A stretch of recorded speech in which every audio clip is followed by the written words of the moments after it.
सब। सर आपने तो बोला था कि ऑनलाइन होगी, मैसेज आया था ना हाँ अभी। बेटा। हाँ आज मैं तो खैर मुझे तो आना पड़ा सेंटर में। ठीक है ना। आपकी ऑनलाइन इसलिए क्योंकि एनुअल फंक्शन की प्रिपरेशन हो रही है, यहाँ पे तो डिस्टरबेंस होती। ठीक। मेरी वॉइस क्लियर है ना बेटा? पीछे बैकग्राउंड कोई आवाज तो नहीं आ रही ना आपको? नहीं सर, मैनेजेबल है, मैनेज कर लेंगे हम लोग। ठीक है बेटा। अच्छा अब शिवानी, हमने पिछली क्लास में क्या पढ़ा था, कुछ आइडिया आपको? सर मैं पिछली क्लास में भी नहीं थी और उससे पिछली क्लास में भी नहीं थी। उसमें हाफ क्लास मैंने अटेंड किया था और फिर मैं लीव हो गई थी क्योंकि मैं जहाँ गई थी ना वहाँ नॉइज का बहुत इशू हो रहा था और मैं फंक्शन में गई थी, आपको बताया था, तो मैं ना अटेंड नहीं कर हम्म। पाई। इसलिए मुझे तो कुछ नहीं कुछ पता था। क्लासेस देखी है आपने पिछली? हाँ। पिछली क्लासेस देखी है आपने ऑनलाइन? नहीं, कुछ भी नहीं यूट्यूब पे? देखा मैंने। आज सुबह ही मैं जो पिछली से पिछली क्लास थी ना उसके नोट्स ही कर रही थी और फिर देखा कि अरे 12 बज गए, भूल गई कि 12 बजे से क्लासेस शुरू हो जाती है। हम्म। जी। ठीक है बेटा। कोई नहीं संदीप, आपको कुछ आइडिया बेटा पिछली क्लास में क्या पढ़ा था हमने?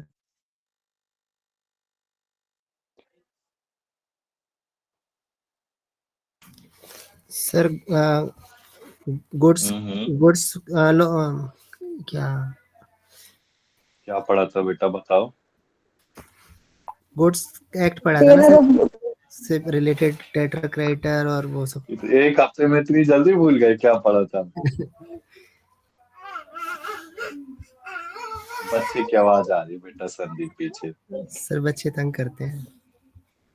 समझता हूँ। निकिता पिछली क्लास में हमने क्या पढ़ा था?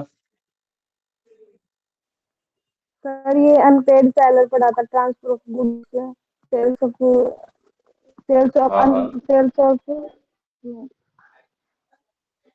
सेल्स ऑफ, बताओ बताओ। Sales of goods sales of. Partnership पढ़ा था थोड़ा सा। हाँ हाँ very good. Sales of goods act अरे पढ़ा था बेटा। ठीक है ना। हाँ। तो मेरी वॉइस प्रॉपर आ रही है? मैं स्टार्ट करूं लेक्चर आज का? जी जी सर। सर। देखो आप, बेसिकली हमने बेटा इंडियन कॉन्ट्रैक्ट एक्ट का स्पेसिफिक कॉन्ट्रैक्ट एक्ट कंप्लीट कर लिया था। सेल ऑफ गुड्स एक्ट हमने पढ़ लिया था। सेल ऑफ गुड्स में definition, seller, buyer, transfer, ownership, unpaid seller के राइट्स हमने क्लियर कर लिए थे, कंडीशन एंड वारंटीज क्लियर कर ली थी। पार्टनरशिप एक्ट हमने स्टार्ट किया था। पार्टनरशिप एक्ट में हमने टाइप्स ऑफ पार्टनर पढ़ लिया था। ठीक है ना। इसके बाद बेटा आज हमें कुछ टॉपिक कवर अप करने पार्टनरशिप, फिर आज हम प्रॉपर्टी लॉ स्टार्ट कर देंगे। ठीक है ना। तो आज मेरी बेटा वॉइस क्लियर है ना सबको? हाँ जी सर, हाँ जी। Yes sir. एकदम फुल हाँ क्लियर है ना बेटा? ब्रेक तो नहीं हो रही ना कहीं से? नहीं नहीं सर। नहीं। ठीक है बेटा, मैं फिर स्टार्ट करता हूँ लेक्चर। ठीक है ना। तो बेसिकली हम आज के लेक्चर में प्रॉपर्टी लॉ के नोट सबके पास पहुंच गए हैं। हाँ जी ट्रांसफर सर। ऑफ प्रॉपर्टी और ईजमेंट, ये काफी। इस बार बेटा जो एग्जाम है ना आपका, वो थोड़ा सा शायद डिफिकल्ट हो, इसी के लिए मैं प्रिपेयर कर रहा हूँ इतनी मेहनत। तो देखो हमने पार्टनरशिप एक्ट स्टार्ट करना था, सेल ऑफ गुड्स एक्ट और Indian partnership act. So basically आपका जो पार्टनरशिप एक्ट था सर वो स्टार्ट, हाँ मनीषा हाँ बोलो बेटा। मनीषा ज्वाइन नहीं कर पा रही है, आप एक्सेप्ट कर लीजिए अपनी साइड से उसका मैसेज। अच्छा हम भी, ठीक है। मनीषा ज्वाइन नहीं कर पा रही है। हाँ। एक मिनट बेटा। और कोई बच्चा ज्वाइन नहीं कर पा रहा है?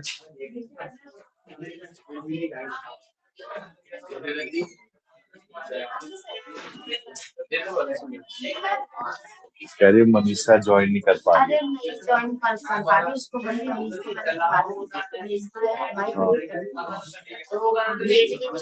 बोल रही हूँ आप रिक्वेस्ट आएगी तभी तो ज्वाइन हो पाएंगे ना। ये कौन बोल रहा है उसका? साथी।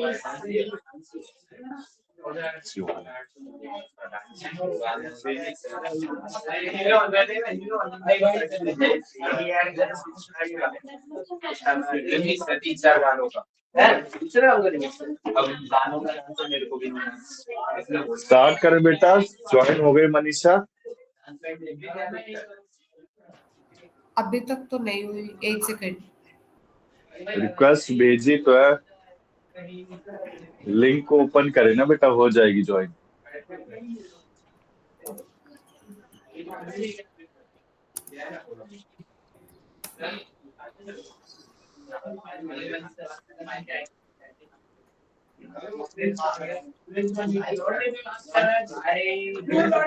स्टार्ट करें बेटा हम? जी सर। देखो इंडियन, मेरे बैकग्राउंड में बेटा वॉइस तो नहीं आ रही ना ज्यादा? सर नहीं, अभी नहीं आ रही थी, पहले आ रही थी। हाँ, वो पहले मैं रूम से बाहर गया था ना, इसलिए। देखो आप, पार्टनरशिप एक्ट आपका applicable to whole of India है, ठीक है ना? So basically it is based on English partnership act 1890, ठीक है ना? हमें डेफिनेशन पता होनी चाहिए। सो बेसिकली मैंने आपको पिछली क्लास में क्या पता पढ़ाया था शिवानी, अब जब अभिषेक थे, नैना थी और दिव्या थे, तो मैंने सिंपल क्लियर बोला था, जो ओरिजिनल आपकी पार्टनरशिप होते हैं वो एलएलपी की फॉर्म में होती है। जैसे कोई चार्टेड अकाउंटेंट, एडवोकेट मिलके कोई फर्म ओपन करना चाहते हैं, तो फर्म के अंदर क्या होते हैं? पार्टनर होते हैं। फर्म का नाम है, यानी कि बिजनेस का नाम है। जैसे एक्स और वाई दो पार्टनर है, तो उन्होंने नाम रखा एक्स वाई कंपनी लिमिटेड, ठीक? सो बेसिकली जो company limited, it is a type of partnership which is incorporated under Ministry of Corporate Affairs। Clear है यहाँ तक?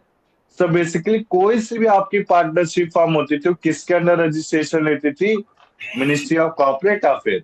अब ये जो मिनिस्ट्री ऑफ कॉर्पोरेट अफेयर एक साइट है, इस साइट को कौन चलाता था बेटा? रजिस्ट्रार ऑफ कंपनीज, आरओसी चलाती थी। क्लियर है बेटा? यहाँ तक डाउट है किसी को? Sandeep, Nikita? No sir. No ठीक है। सर। सो बेसिकली आप एडवोकेट बनने वाले, तो आपको इन्फॉर्मेशन होनी चाहिए। अगर मेरे को कंपनी की रजिस्ट्रेशन करानी है, कंपनी को बंद कराना है, कंपनी के रिटर्न फाइल करने हैं, या फिर मुझे एज अ पार्टनरशिप एलएलपी को फॉर्म करना है, ठीक है ना? सो एलएलपी क्या होता है? 10% से कम का होता है, 5%। वैसे 5 इंडिया में नॉर्मली 5 माना जाता है संदीप। तो 5% अगर कोई कंपनी स्टार्ट करना चाहता है, तो वो एलएलपी की रजिस्ट्रेशन ले सकता है, लिमिटेड लायबिलिटी पार्टनरशिप 2008। ये किसके अंडर होगी? एमसी की साइट में होगी, www.mc.gov.in। बट अगर कोई कंपनी एस्टेब्लिश करना चाहता है, देखो एलएलपी और कंपनी में फर्क है, दोनों की रिटर्न अलग है बेटा, ठीक है ना? कंपनी क्या करती है? एनुअल रिटर्न फाइल करती है, वहीं एलएलपी अपनी अलग रिटर्न फाइल करती है, उसकी क्वार्टरली रिटर्न होती है। क्लियर है ना निकिता ये चीज? जी सर। सो बेसिकली जो हम पढ़ रहे हैं ना बेटा, ये संदीप पार्टनरशिप, मैंने पिछली क्लास में बताया था, थ्योरेटिकल अप्रोच है। जी सर। आप एडवोकेट बनोगे, एडवोकेट बनने के बाद अगर आपसे कोई पूछता है कि हमें फर्म बनानी है, तो फर्म किसके अंडर बनेगी? एलएलपी के अंडर बनेगी, ठीक है ना? अब ये एलएलपी किसके अंडर होता है? एमसी की साइट के अंदर। और सारे डॉक्यूमेंट, पहले मैं रजिस्ट्रेशन कराऊंगा बेटा, फीस पे करूंगा, फीस पे करने के बाद सारे डॉक्यूमेंट कहाँ जाते हैं? आरओसी के साथ पास जाते हैं, आरओसी यानी कि रजिस्ट्रार ऑफ कंपनीज के पास जाते हैं। क्लियर है बेटा? आगे चले हम, ठीक है ना? यस। शिवानी, क्लियर है ये चीज? जी सर। बेटा पिछली बार का जो एग्जाम का पेपर था एलएलबी सेकंड ईयर, वो सिविल प्रोसीजर कोड थोड़ा कठिन लगा था और कॉन्ट्रैक्ट लगा था। कॉन्ट्रैक्ट वो जानबूझ के कठिन देते हैं, क्योंकि बच्चा, हर कोई बच्चा पढ़ के जाता है और नॉलेज सबको होती, तो आप इस बार कॉन्ट्रैक्ट को अच्छे से पढ़ के जाना, ठीक है ना? सारे सेक्शन के साथ आपको नोट्स प्रोवाइड है सर बेटा, मेरे कॉन्ट्रैक्ट हिसाब वैसे से इजी तो। नहीं है, कॉन्ट्रैक्ट बहुत वास्ट है। हाँ, ये मैं कहूंगा, अभी तो बेटा एलएलबी सेकंड ईयर वास्ट ही है, ठीक है ना? अभी कुछ ज्यादा ही वास्ट है, पर मैं कोर्स जल्दी जल्दी करा रहा हूँ, ठीक है ना? 3-3 दिन का टारगेट रखा है कि हमें रिवीजन का टाइम मिल जाए, ठीक है ना? और मैं जनवरी फरवरी में हो सकता है कि सैटरडे भी ले लूं बेटा क्लास, पर 1-1 घंटे की ले पाऊंगा, ठीक है? सेकंड एंड फोर्थ सैटरडे बस। Thank you sir, good morning. Abhishek, voice आ रही है? क्लियर है, बिल्कुल क्लियर है। Good afternoon.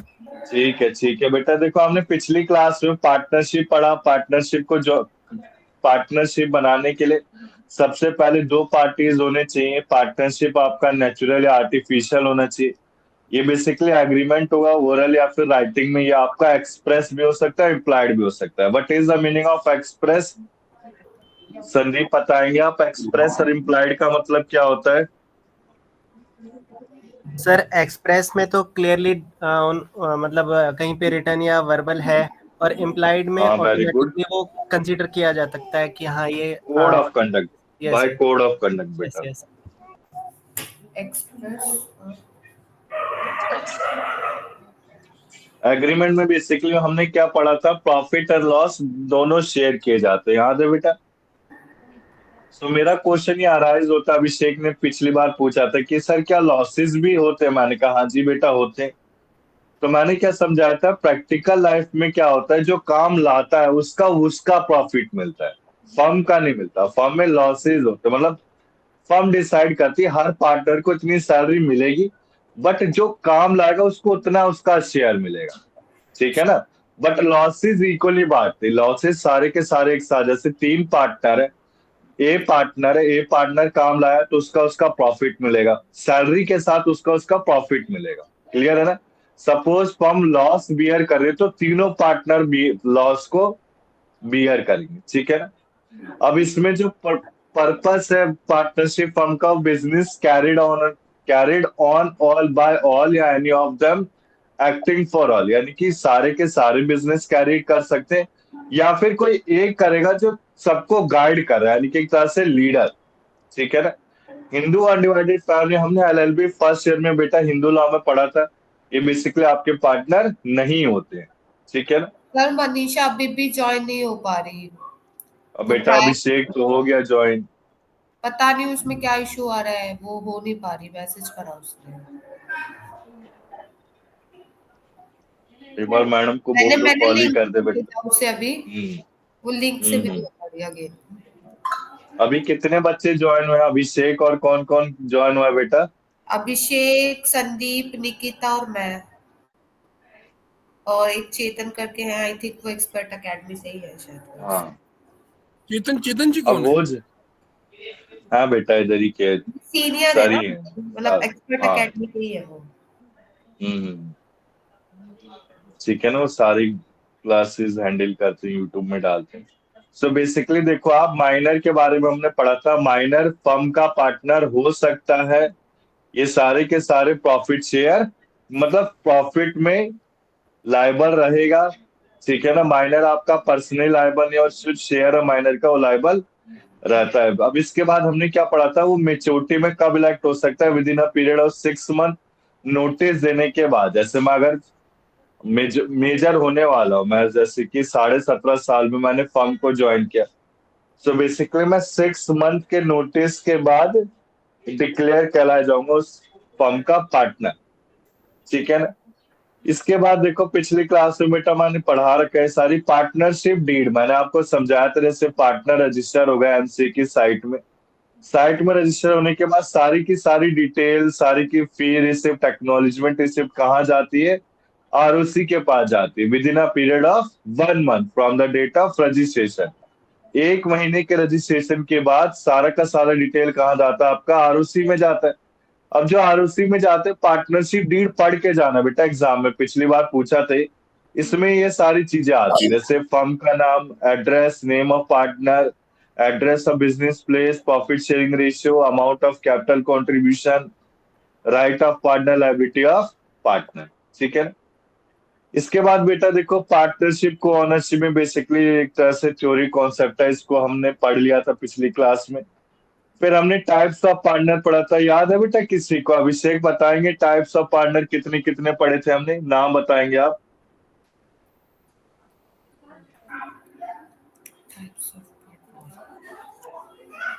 बताओ बेटा, टाइप्स ऑफ पार्टनर क्या क्या पढ़े थे हमने?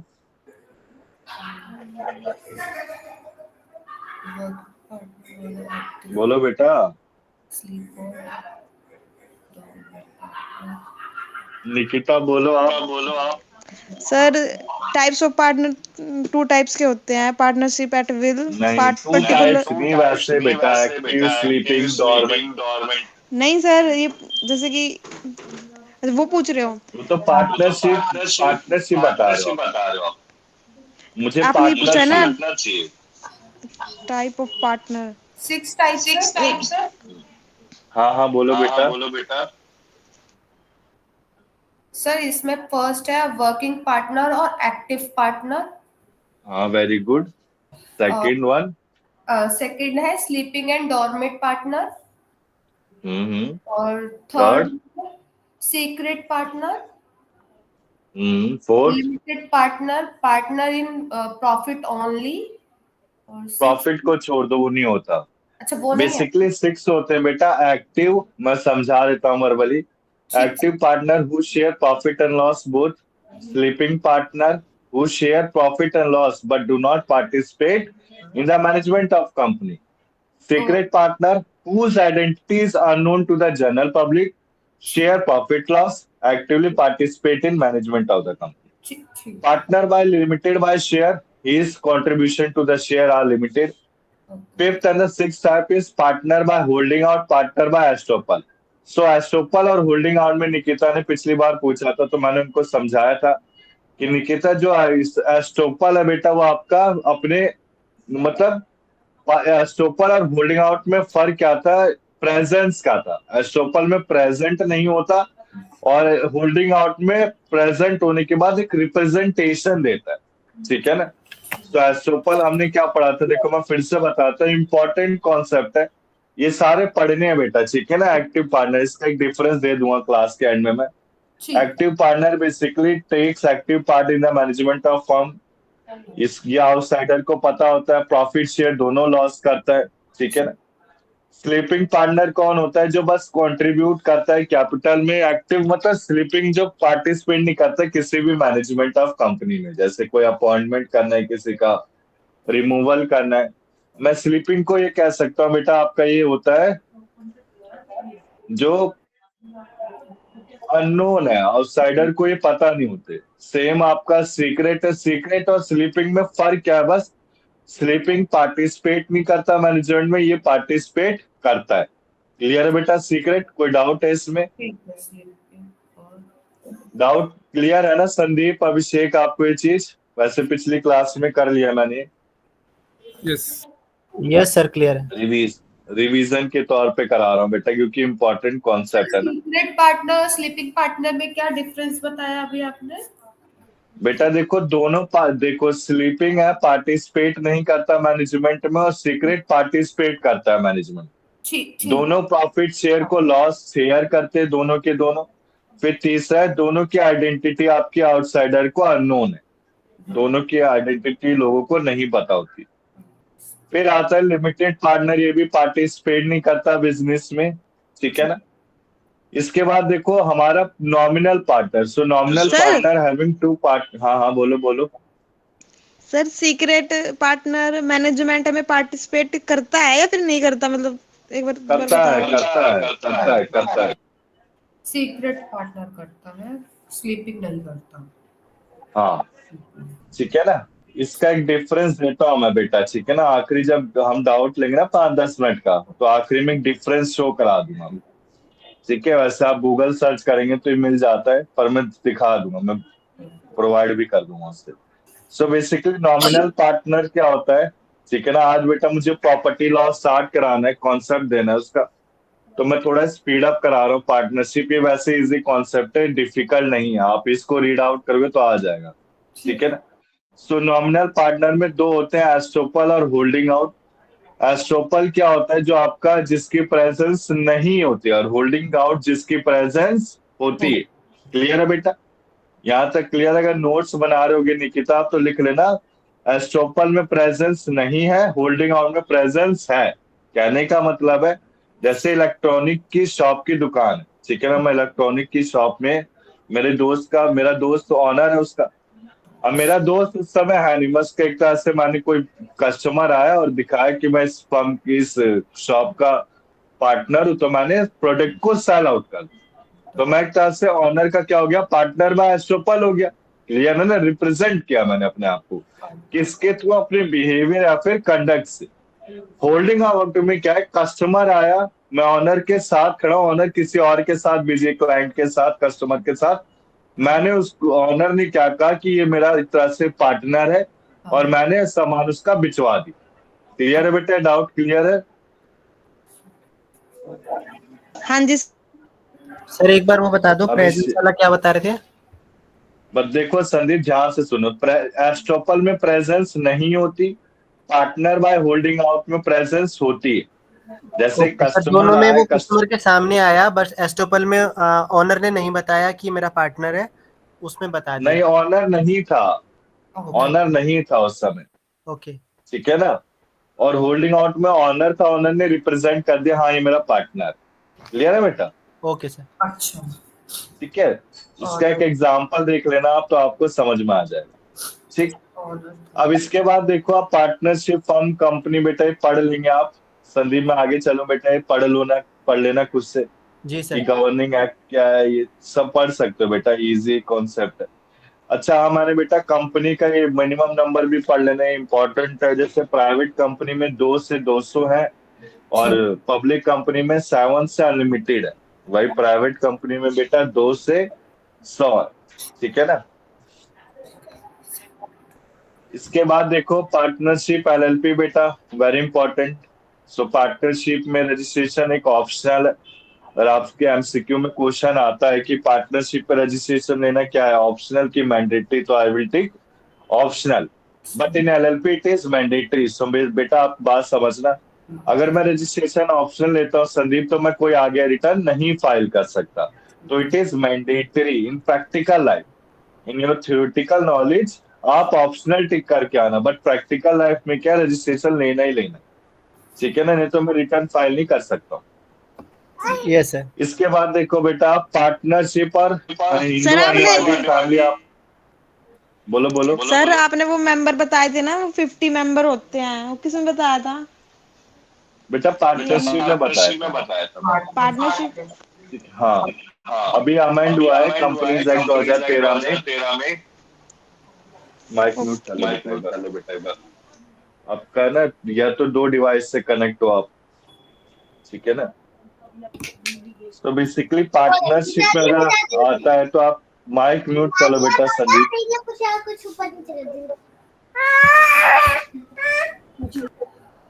माइक म्यूट कर लो बेटा बच्चे हो गए। देखो 2 से 50 है, तो 50 अगर मेंबर है तो किसमें आपका मैक्सिमम, पार्टनरशिप में। मैंने पिछली क्लास में बताया था ये चीज, ठीक है ना। अभी कंपनी एक्ट 2013 ने क्या बोल रखा है ना, partnership firm there is a minimum number limit 2 and the maximum number limit is 50, ठीक है। इसके बाद देखो पार्टनरशिप हिंदू अनडिवाइडेड फैमिली, आप सबको पता है, मेरे को समझाने की जरूरत नहीं है। अभिषेक समझाओ, शिवानी क्या आता है? सर मैंने तो अभी तक बुक्स पढ़ी नहीं है, एक बार आप फिर भी वर्बली एक ब्रीफ में बता दो थोड़ा बहुत। चल बता देता हूँ। देखो पार्टनरशिप में 2 या 2 से ज्यादा मेंबर होते थे, ठीक है ना। इसमें मैक्सिमम लिमिट 50 थी। वही हिंदू अनडिवाइडेड फैमिली में बेटा मेन लीडर कौन होता है, कर्ता, और उसके जो मेंबर्स होते थे मिनिमम 7 मेंबर से एचओएफ बनाई जाती थी, ठीक है ना। और एचओएफ में जो अदर मेंबर है उसे को पार्टनर कहा गया है, ठीक है। ठीक है, ठीक है। माइक म्यूट कर लो बेटा, आवाज आ रही बहुत।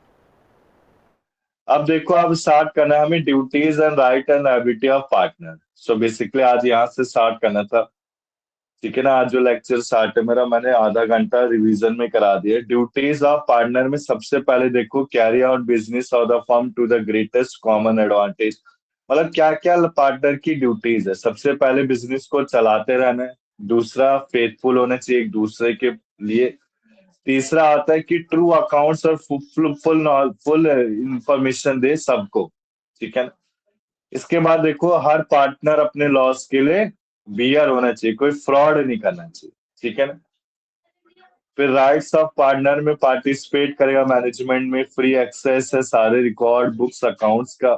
हर पार्टनर इक्वली एंटाइटल है प्रॉफिट के लिए, पार्टनर एंटाइटल है इंटरेस्ट ऑन कैपिटल के लिए, ठीक है ना। इंडेमनीफाई करेगा, कोई लॉस है, power to act in emergency for protecting the firm from loss, has the right to retire by giving notice, has the right to continue in partnership, not to expelled.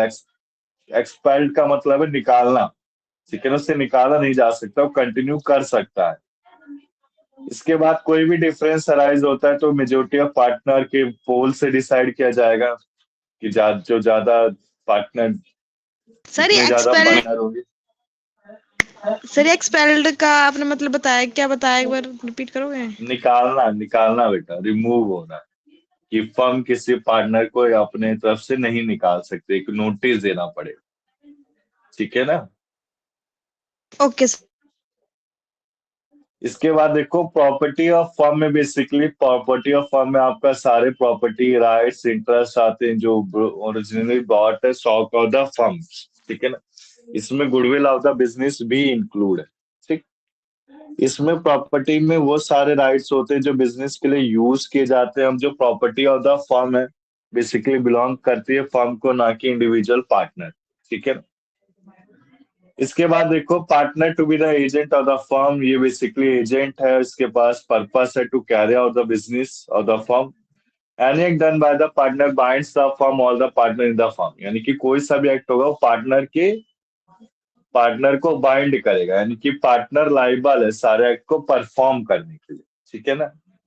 इसके बाद देखो कोई सा भी act partner करता है तो उसके पास कोई अथॉरिटी नहीं है। अब जब पार्टनर डील कर रहा है तो उसको पता है, he knows that he has no authority, he is dealing, कहने का मतलब है कोई सा भी फ्रॉडुलेंट एक्ट नहीं कर सकता पार्टनर।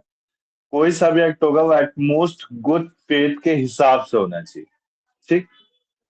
इसके बाद देखो the party with which the partner was dealing does not know believe him to be a partner, यानी कि कोई भी एक ट्रू एंड फेयर मीन से बिजनेस होना चाहिए। वही बेटा मीटिंग ऑफ फ्री माइंड्स हमने किया था ना, फ्री कंसेंट, सेम वैसे आपका कोई से भी डीलिंग हो रही है तो एक फ्री कंसेंट होना ही होना चाहिए। इसके बाद देखो अथॉरिटी ऑफ पार्टनर, सबसे पहले आता है एक्सप्रेस अथॉरिटी, दूसरा आता है इम्प्लाइड अथॉरिटी। तो एक्सप्रेस अथॉरिटी क्या है, जो आपका वर्ड देखो ये लिखा हुआ बेटा, ठीक है ना। एक्सप्रेस जिसको अभी भी नहीं आया वो समझ सकता है, वर्ड स्पोकन या रिटर्न से होता है। इम्प्लाइड क्या होता है, नॉर्मल कोर्स ऑफ बिजनेस या फिर कोड ऑफ कंडक्ट के थ्रू। इसके बाद देखो बेटा आपका आता है लायबिलिटी। यहां तक क्लियर है ना बेटा, डाउट तो नहीं है ना अभिषेक? फाइन है, fine fine sir. Sandeep, Shivani, Nikita clear है बेटा? इजी जी टॉपिक है सर। बेटा, यस सर, यस सर। ठीक है ना, ज्यादा डिफिकल्ट नहीं है बेटा, कोई ज्यादा डिफिकल्ट अभी सब्जेक्ट नहीं कर रहे। पार्टनरशिप एक्ट 1932 ये बेटा बेसिकली बीकॉम पास और बीकॉम ऑनर्स में सब पढ़ चुके होते हैं बिजनेस लॉ, ठीक है ना। तो देखो एवरी पार्टनर लायबल है जॉइंटली और severally for the act of the firm done while he is a partner, ठीक। So right of transferee of partner interest, इसके पास क्या क्या राइट है देखो। ट्रांसफरी कौन है, जिसको ट्रांसफर मिलेगा, ठीक है ना। ऐसे बेलर और बेली, तो हमारा तो बेली हो गया इसमें, जिसको राइट मिल रहा है। सो बेसिकली ट्रांसफरी जिसको इंटरेस्ट मिल रहा है। अभी जो इंटरेस्ट है ना बेटा, दो तरह के इंटरेस्ट होते हैं, अभी हम प्रॉपर्टी लॉ में पढ़ेंगे, वेस्टेड इंटरेस्ट और कंटीजेंट इंटरेस्ट, अभी डिटेल में पढ़ाऊं मैं इसे, ठीक है ना। ये एंटाइटल नहीं किसी अकाउंट को करने के लिए, यानी कि एक ट्रांसफरी का राइट है, ठीक है ना। अब जैसे मैं पार्टनरशिप में हूँ, पार्टनरशिप फर्म में जो ट्रांसफरी है, ट्रांसफरी जैसे कि पार्टनर है, पार्टनर इंस्पेक्ट कर सकता है बुक को, अकाउंट्स कर सकता है, या इंटरफेयर कर सकता है कोड ऑफ कंडक्ट को। यानी कि इसमें देखो ट्रांसफरी क्या कहना चाहता है, पार्टनर तो ये तीनों चीजें कर सकता है, बट पार्टनर किसी दूसरे के साथ डील कर रहे हैं, किसी कस्टमर या क्लाइंट के साथ। तो जो कस्टमर या फिर क्लाइंट ही बोलेंगे, ए बी सी पार्ट नहीं कर सकते, यानी कि उनके पास एक एंटाइटलमेंट राइट नहीं है टू कंडक्ट इंटरफेयर, यानी कि इंटरफेयर करना है किसी बिजनेस के कंडक्ट में, अकाउंट्स को रिक्वायर करना, इंस्पेक्ट करना, या फिर इंस्पेक्ट करना बुक्स ऑफ फर्म को। इसके बाद देखो जो ट्रांसफरी वो अनटाइटल receive the share of profit of the transferring partner, यानी कि ट्रांसफरी के पास एक पूरा राइट है शेयर ऑफ प्रॉफिट लेने का, किससे, ट्रांसफरिंग पार्टनर से। अगर फर्म डिसॉल्व होती है, सीजेस टू बी पार्टनर, तो transferring title receive share of the asset. ठीक है बेटा। अब आता है थोड़ा इंपॉर्टेंट टॉपिक है, reconstitution. What is the meaning of reconstitution of partnership form? Abhishek, आपको कुछ आइडिया इसके बारे में? मतलब रिकॉन्स्टिट्यूशन से हम क्या समझे संदीप, आपको कुछ आइडिया इसके बारे में बेटा? Something related to change, change करके संगठित करना, दोबारा संगठित करना, रिमूव करना, शेयर को चेंज करना। ठीक है ना। सो बेसिकली रिकॉन्स्टिट्यूशन में क्या होता है बेटा, देखो आप, जैसे हम पढ़ते हैं, एक कॉन्सेप्ट आता है बेटा, क्लास 12 का कॉन्सेप्ट है, dissolution of firm and dissolution of firm और डिसोल्यूशन ऑफ पार्टनर। ठीक है ना। सो डिसोल्यूशन ऑफ पार्टनर में क्या होता है, पार्टनर आता है, रिटायर होता है, डेथ होती है, तो वो डिसोल्यूशन ऑफ पार्टनर होता है। ठीक है ना, यानी कि पार्टनर धीरे धीरे फर्म को खत्म कर रहे। और डिसोल्यूशन ऑफ फर्म का मतलब क्या होता है, कोर्ट के ऑर्डर के अनुसार फर्म को बंद कर देना। ठीक है ना। So reconstitution of partnership firm same dissolution of partner मैं कह सकता हूं इसे। इसमें क्या होता है, सबसे पहले प्रॉफिट शेयरिंग को चेंज किया जाता है, न्यू पार्टनर को एडमिट किया जाता है, पार्टनर को रिटायर, फिर डेथ, फिर टू पार्टनरशिप का अमलगमेशन किया जाता है। ठीक है ना। अब देखो निकिता, जो आपने पूछा था एक्सपेल्ड का मतलब क्या होता है, एक्सपेल्ड होता है exclusion of the partner. So basically अगर देखो, हम कहते हैं पार्टनरशिप फर्म में 3 पार्टनर हैं, अब 2 पार्टनर तो एक जिगरी दोस्त निकले, अब दोनों पार्टनर ने तीसरे पार्टनर से दुश्मनी, तीसरे पार्टनर को निकालना चाहते हैं। ठीक है ना। तो तीसरे पार्टनर को नहीं निकाल सकते। कहने का मतलब है, पार्टनर कब निकलेगा, जब पार्टनरशिप फर्म कहेगी, या फिर वो अपनी इच्छा के अनुसार निकलेगा। पार्टनर के मेजोरिटी के अनुसार नहीं निकलेगा, या फिर उसने कोई फ्रॉड किया, अगर फ्रॉड किया तो निकल सकता है, वो निकाल देंगे पार्टनर से। ठीक है ना। So partner can not be expelled by the majority of partner. For a partner to be expelled, express power should be there in the partnership agreement. Clear है बेटा, कोई डाउट है इसमें?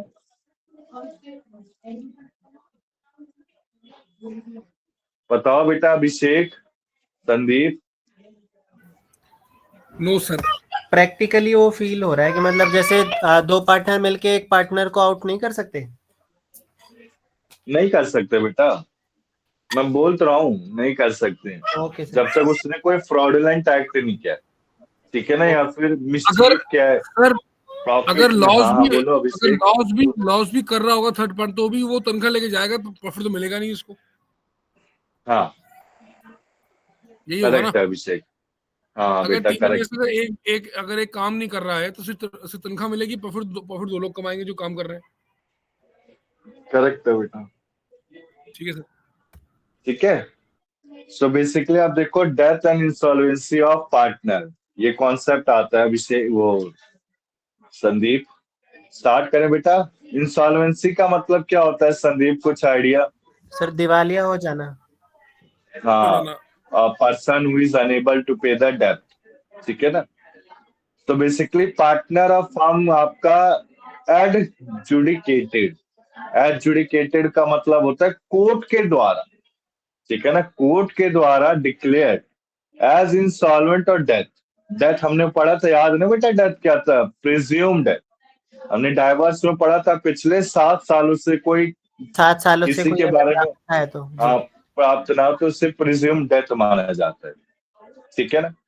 तो बेसिकली उस पार्टनर को क्या मान लिया जाता है, डिसॉल्व मान लिया जाता है, या फिर पार्टनर कोई डाई हो गया, कोई पर्सनल लायबल नहीं, फिर वो क्या मान लिया जाता है, डेथ ऑफ पार्टनर मान लिया जाता है। ठीक है ना।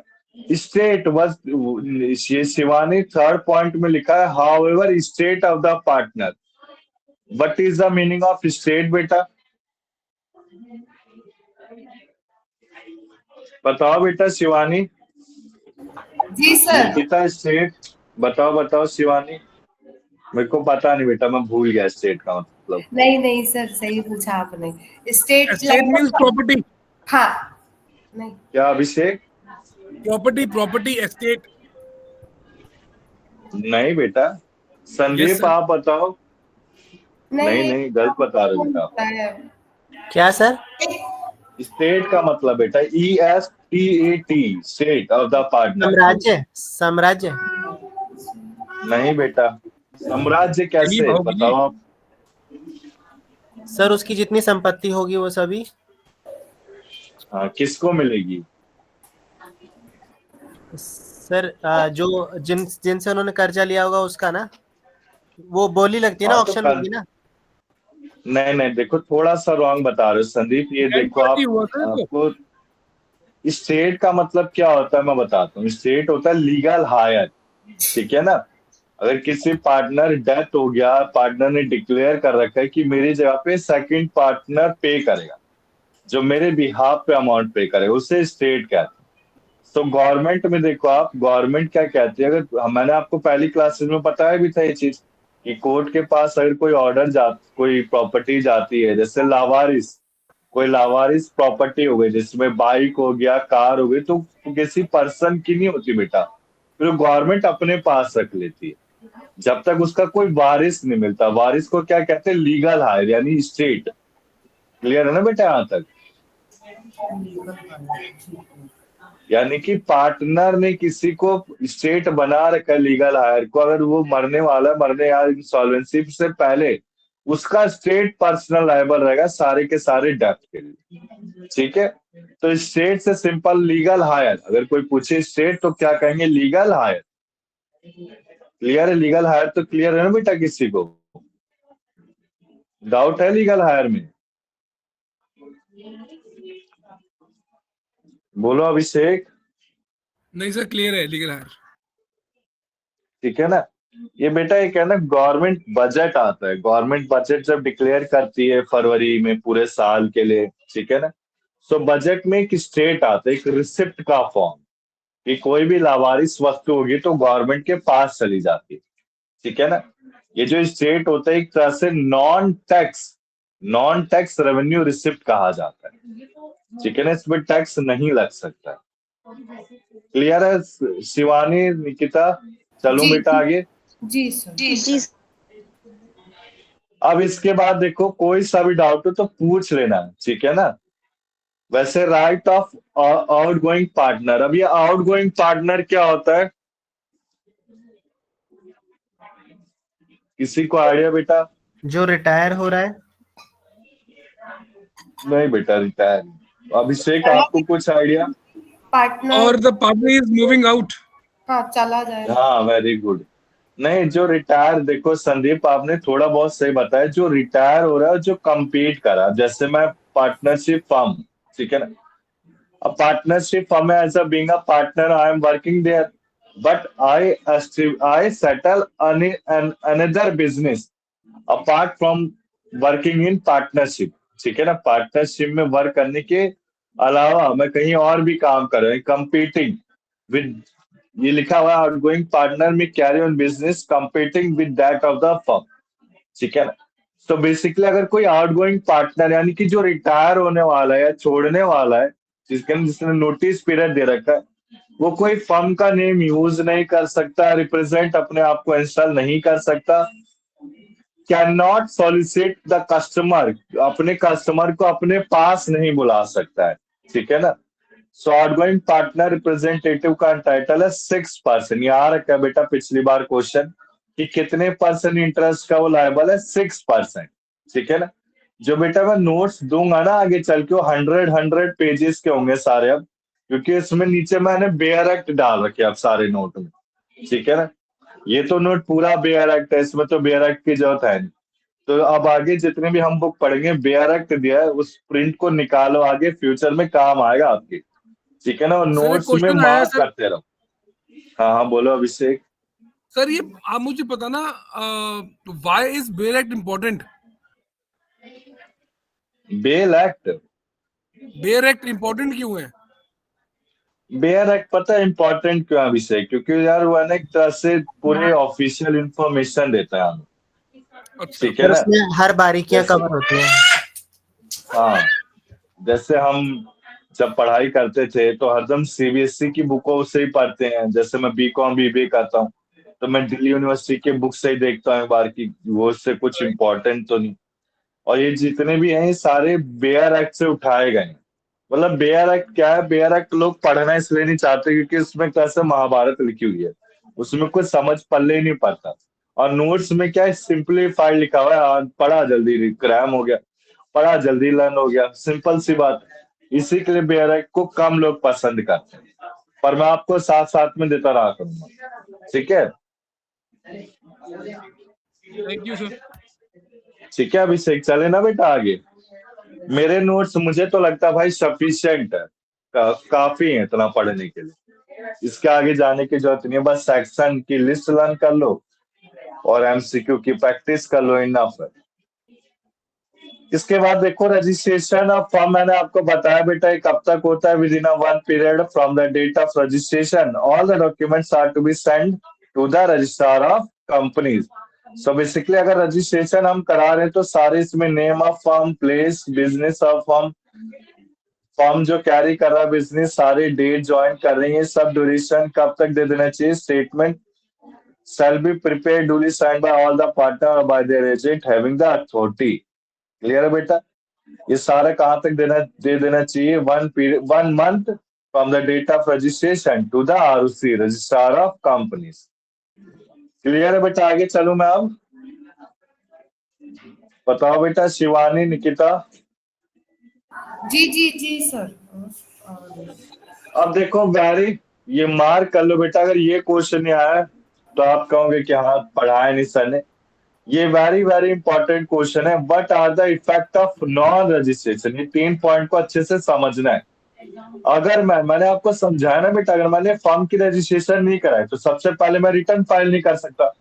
दूसरा, partnership firm can not sue the partnership firm for his claim. ठीक है ना? अब कोई पार्टनर पार्टनरशिप फर्म में वो स्यू नहीं कर सकता है, किसी थर्ड पार्टी को स्यू नहीं, कोर्ट केस नहीं कर सकता है, ये किसी अदर पार्टनर के। जैसे ए चाहता है बी को स्यू करना तो ए बी के अगेंस्ट कोर्ट केस नहीं फाइल कर सकता है due to non registration of partnership firm. Clear है? यहां तक डाउट है किसी को? बताओ बेटा अभिषेक, संदीप। सर तो सर अगर इसमें नॉन रजिस्टर्ड नहीं होगा तो इधर लॉस खेलता जाएगा पार्टनर, तो उसको कोई कुछ बिगाड़ नहीं पाएगा। नहीं नहीं, प्रॉफिट मैं बोल तो रहा हूँ बेटा, बोल तो रहा हूँ अभिषेक, ये थ्योरेटिकल अप्रोच है यार। सब अच्छा, रजिस्ट्रेशन कराते हैं आज की तारीख में। ये आपको समझाने के लिए थ्योरी का ज्ञान दिया है। जैसे आप बेटा अभिषेक ज्यूरी प्रिडिक्शन जब पढ़ेंगे ना और इंटरप्रिटेशन ऑफ स्टैट्यूट, तो आप बस रटेंगे उस चीज को समझने वाला नहीं है हमें, क्योंकि हमें एग्जाम क्वालिफाई करना है बस। ठीक है?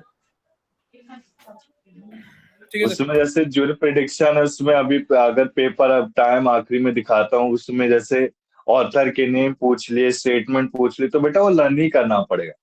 उसमें हम ये नहीं पूछ सकते क्यों, कैसे, कहाँ। ठीक है? ये बस एक कॉन्सेप्ट दे रखा है आपको। चलूं आगे अभिषेक में अब? थैंक यू, प्लीज चलिए। इसके बेटा ये बॉक्स में दे रखा है, ये भी पढ़ लेना है कि सूट फॉर डिसोल्यूशन, अगर मान लो कोई नॉन रजिस्ट्रेशन करता है तो फर्म का डिसोल्यूशन हो सकता है, अकाउंट का सूट करा सकते हैं। हाँ हाँ बोलो बोलो। सर ये रजिस्ट्रेशन ऑफ द फेम में लास्ट वाला पॉइंट है, ये वाला एक बार दोबारा रिपीट कर दोगे? No partner can file a suit वाला। देखो सर ऊपर करना थोड़ा सा, बोलो बोलो। नोट्स वाला थोड़ा सा ऊपर करो। हाँ हाँ, ये वाला point, the duration of the fame, ये वाला।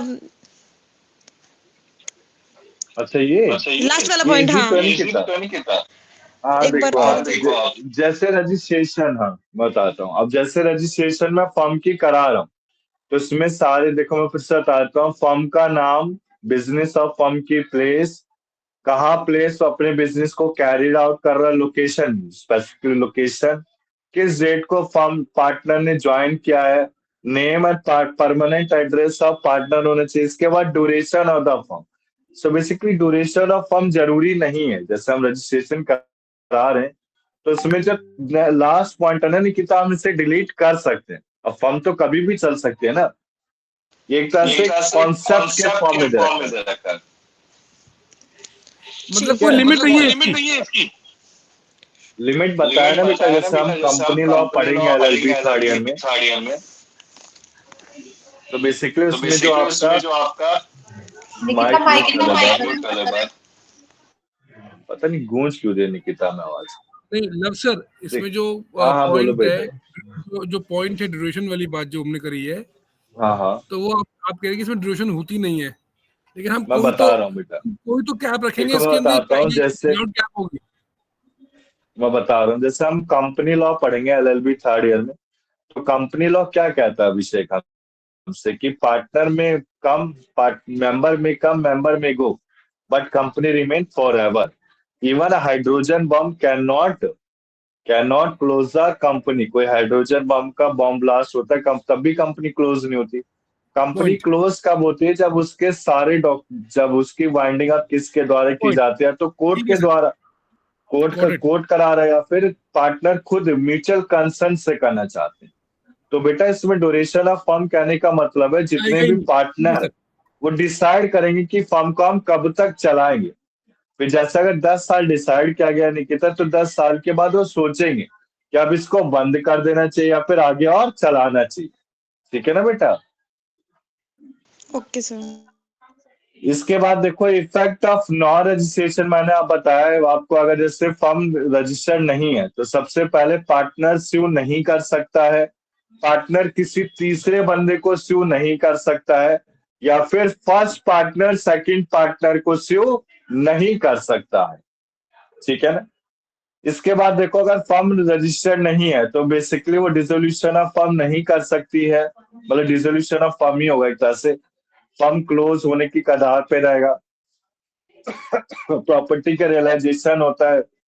रियलाइजेशन कहने का मतलब है उसको सेल किया जाता है, बेचा जाता है। अब फर्म बंद होने वाली है तो सारे सामान को बेचा ही तो जाएगा ना उसको बंद करने के लिए।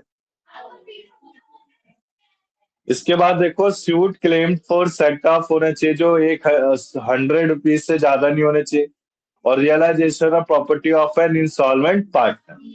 ठीक। फिर बेटा एक लास्ट कॉन्सेप्ट आता है dissolution. So dissolution by agreement, ये पढ़ लेना है। डिसोल्यूशन, संदीप डिसोल्यूशन का मतलब क्या है बेटा? सर सॉरी, वो आपने अभी खत्म कर देना। क्या बताया था अभी? बता रहा हूँ शिवानी, एक मिनट। डिसोल्यूशन का मतलब क्या है बेटा? सर समाप्त कर देना, खत्म कर देना। हाँ वेरी गुड। टर्मिनेट। ये से हाँ टर्मिनेशन, वेरी गुड।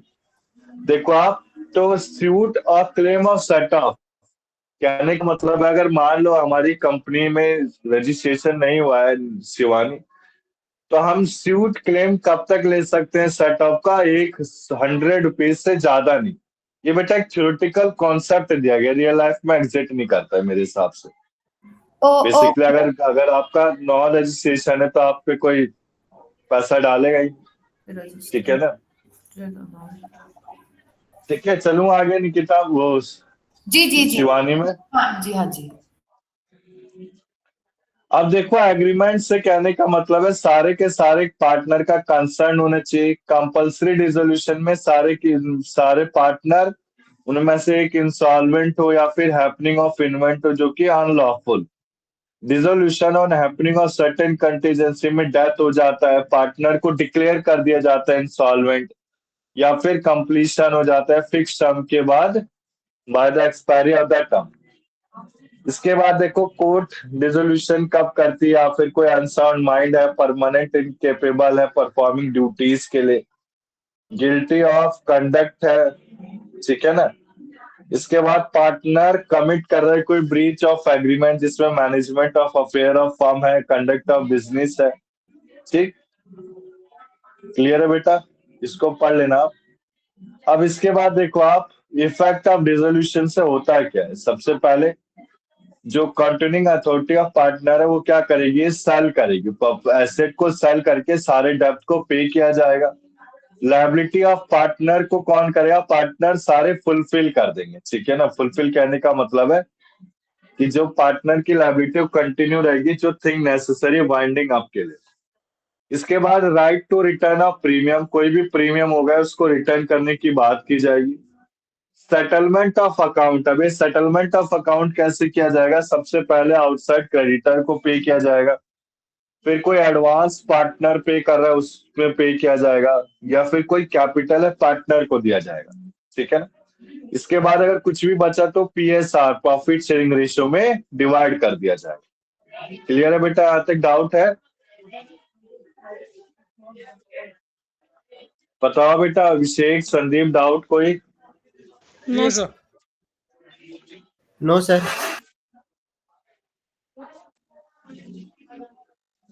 मेरे पीछे गाने की तो आवाज ही नहीं आ रही ना किसी को?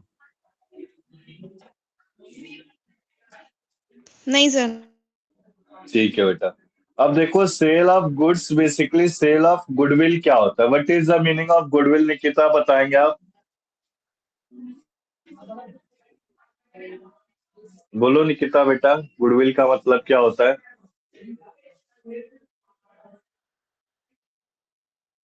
अभिषेक, संदीप? फेम या फिर कंपनी का नाम। रेपुटेशन। अभिषेक, आप बताना चाहें कुछ इसके बारे में?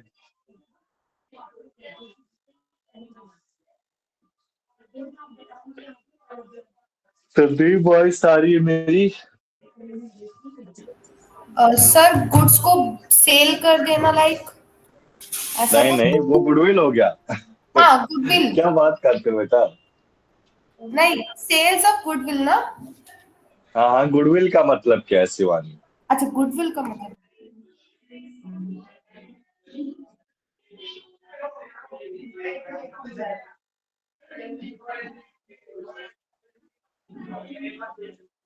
गुडविल का मतलब होता है, मैं बताता हूँ। देखो, गुडविल का मतलब क्या होता है? कंपनी नेम और रेपुटेशन, जो कंपनी का नेम है, रेपुटेशन है, उसकी वजह से तो चला आपका सब कुछ, उसे गुडविल कहा जाता है बेटा, ठीक है। तो बेसिकली डिसाइडेड कैसे होता है? पार्टनर का प्रॉफिट शेयरिंग रेशियो में। अब राइट क्या दे रखा है देखो आप, ये बेसिकली आपका राइट होता है इन केस। हाँ हाँ, बोलो बेटा अभिषेक। हिंदी में बोलते हैं साख। अब इतना मुझे आइडिया नहीं बेटा हिंदी का। आपकी साख खराब ना हो, गुडविल खराब ना हो। साख हाँ। मतलब साख, गुडविल, साख, गुडविल। गुडविल। कौन कौन है बेटा? अभी नैना और कौन? मनीषा एडमिट हुई क्लास में? सर मनीषा तो अभी तक नहीं हुई, नैना आई है अभी बस। सर मेरी ज्वाइन नहीं हो रही थी, मैंने 2-3 बार ट्राई करा, बहुत मुश्किल से हुई है, पता नहीं क्या दिक्कत थी। कोई नहीं बेटा, हमने संदीप जी है क्लास पार्टनरशिप में? ऑलमोस्ट। हाँ हाँ, बोलो बेटा अभिषेक। संदीप जी क्लास में है? एक बार सर रिवाइज करवा देना मुझे क्लास एंड करने से पहले, हाँ हाँ बेटा, बिल्कुल। क्योंकि मुझे पता नहीं है ना क्या पढ़ा है अभी तक। अभी बेटा हमने पार्टनरशिप एक्टिव पढ़ा है, जो पिछली क्लास में पढ़ा था ना पार्टनरशिप, वही पढ़ा बेटा हमने, और कोई चीज नहीं। इसमें ओके बस सर। टाइप्स ऑफ पार्टनर पढ़े, active, sleeping, secret, okay limited, holding out, estoppel, ठीक है ना। अब देखो, इसके बाद लास्ट कॉन्सेप्ट है right in case of sale of goodwill. So basically buyer का राइट क्या और सेलर का राइट क्या है? बायर का राइट क्या? बायर यूज कर लेगा फर्म का नेम। ये तो बताइए बेटा आपको, जब गुडविल को मैं बेच दूंगा तो जो खरीदार है गुडविल का नाम का यूज करेगा अपने फर्म में चलाने के लिए। अब जैसे मैंने क्या करा, मैं रिलायंस, सपोज मान लो, ऐसा हो तो नहीं सकता क्या, रिलायंस कंपनी का मालिक हूँ, तो मैंने क्या करा, अपनी रिलायंस कंपनी किसी को बेच दी, तो जिसको बेचे वो कंपनी का नाम यूज कर सकता है, ठीक है ना। अब ये गुडविल का कोई क्या अमाउंट होता है अभिषेक? जैसे मैं अपनी गुडविल सेल आउट कर रहा हूँ, तो ये गुडविल का अमाउंट क्या कैलकुलेट किया जा सकता है बेटा? when we are selling the brand name, तो ब्रांड नेम का भी कुछ पैसा हम लोग चार्ज करते हैं जब हम पूरी सब कुछ बेच रहे होते हैं। तो फॉर एग्जांपल, अगर एक एक्स ब्रांड मार्केट में है तो विद द एसेट हम लोग उसको ब्रांड ही बेच रहे हैं। फॉर एग्जांपल सर, अगर हमने किसी एक्स ब्रांड की फ्रेंचाइजी ली तो हम उसमें उस ब्रांड नेम का भी पैसा दे रहे हैं।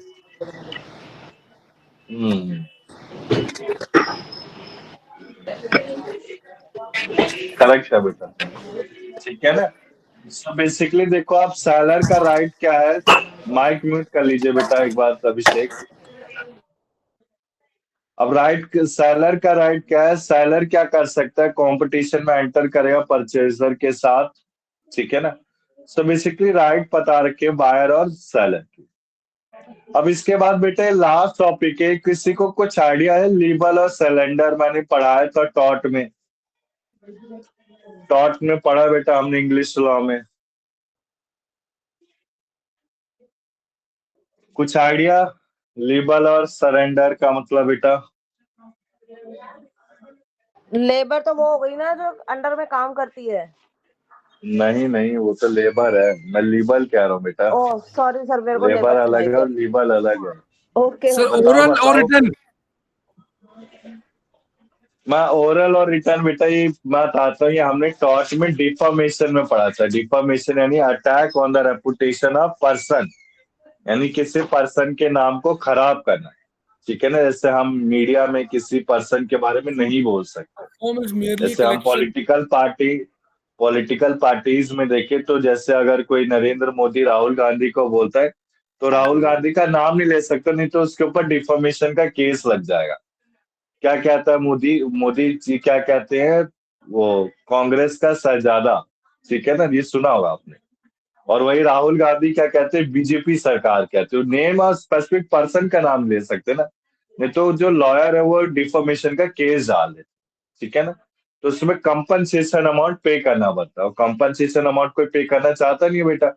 तो बेसिकली पब्लिक मीडिया में डिफॉर्मेशन क्या होता है, attack on the reputation of person.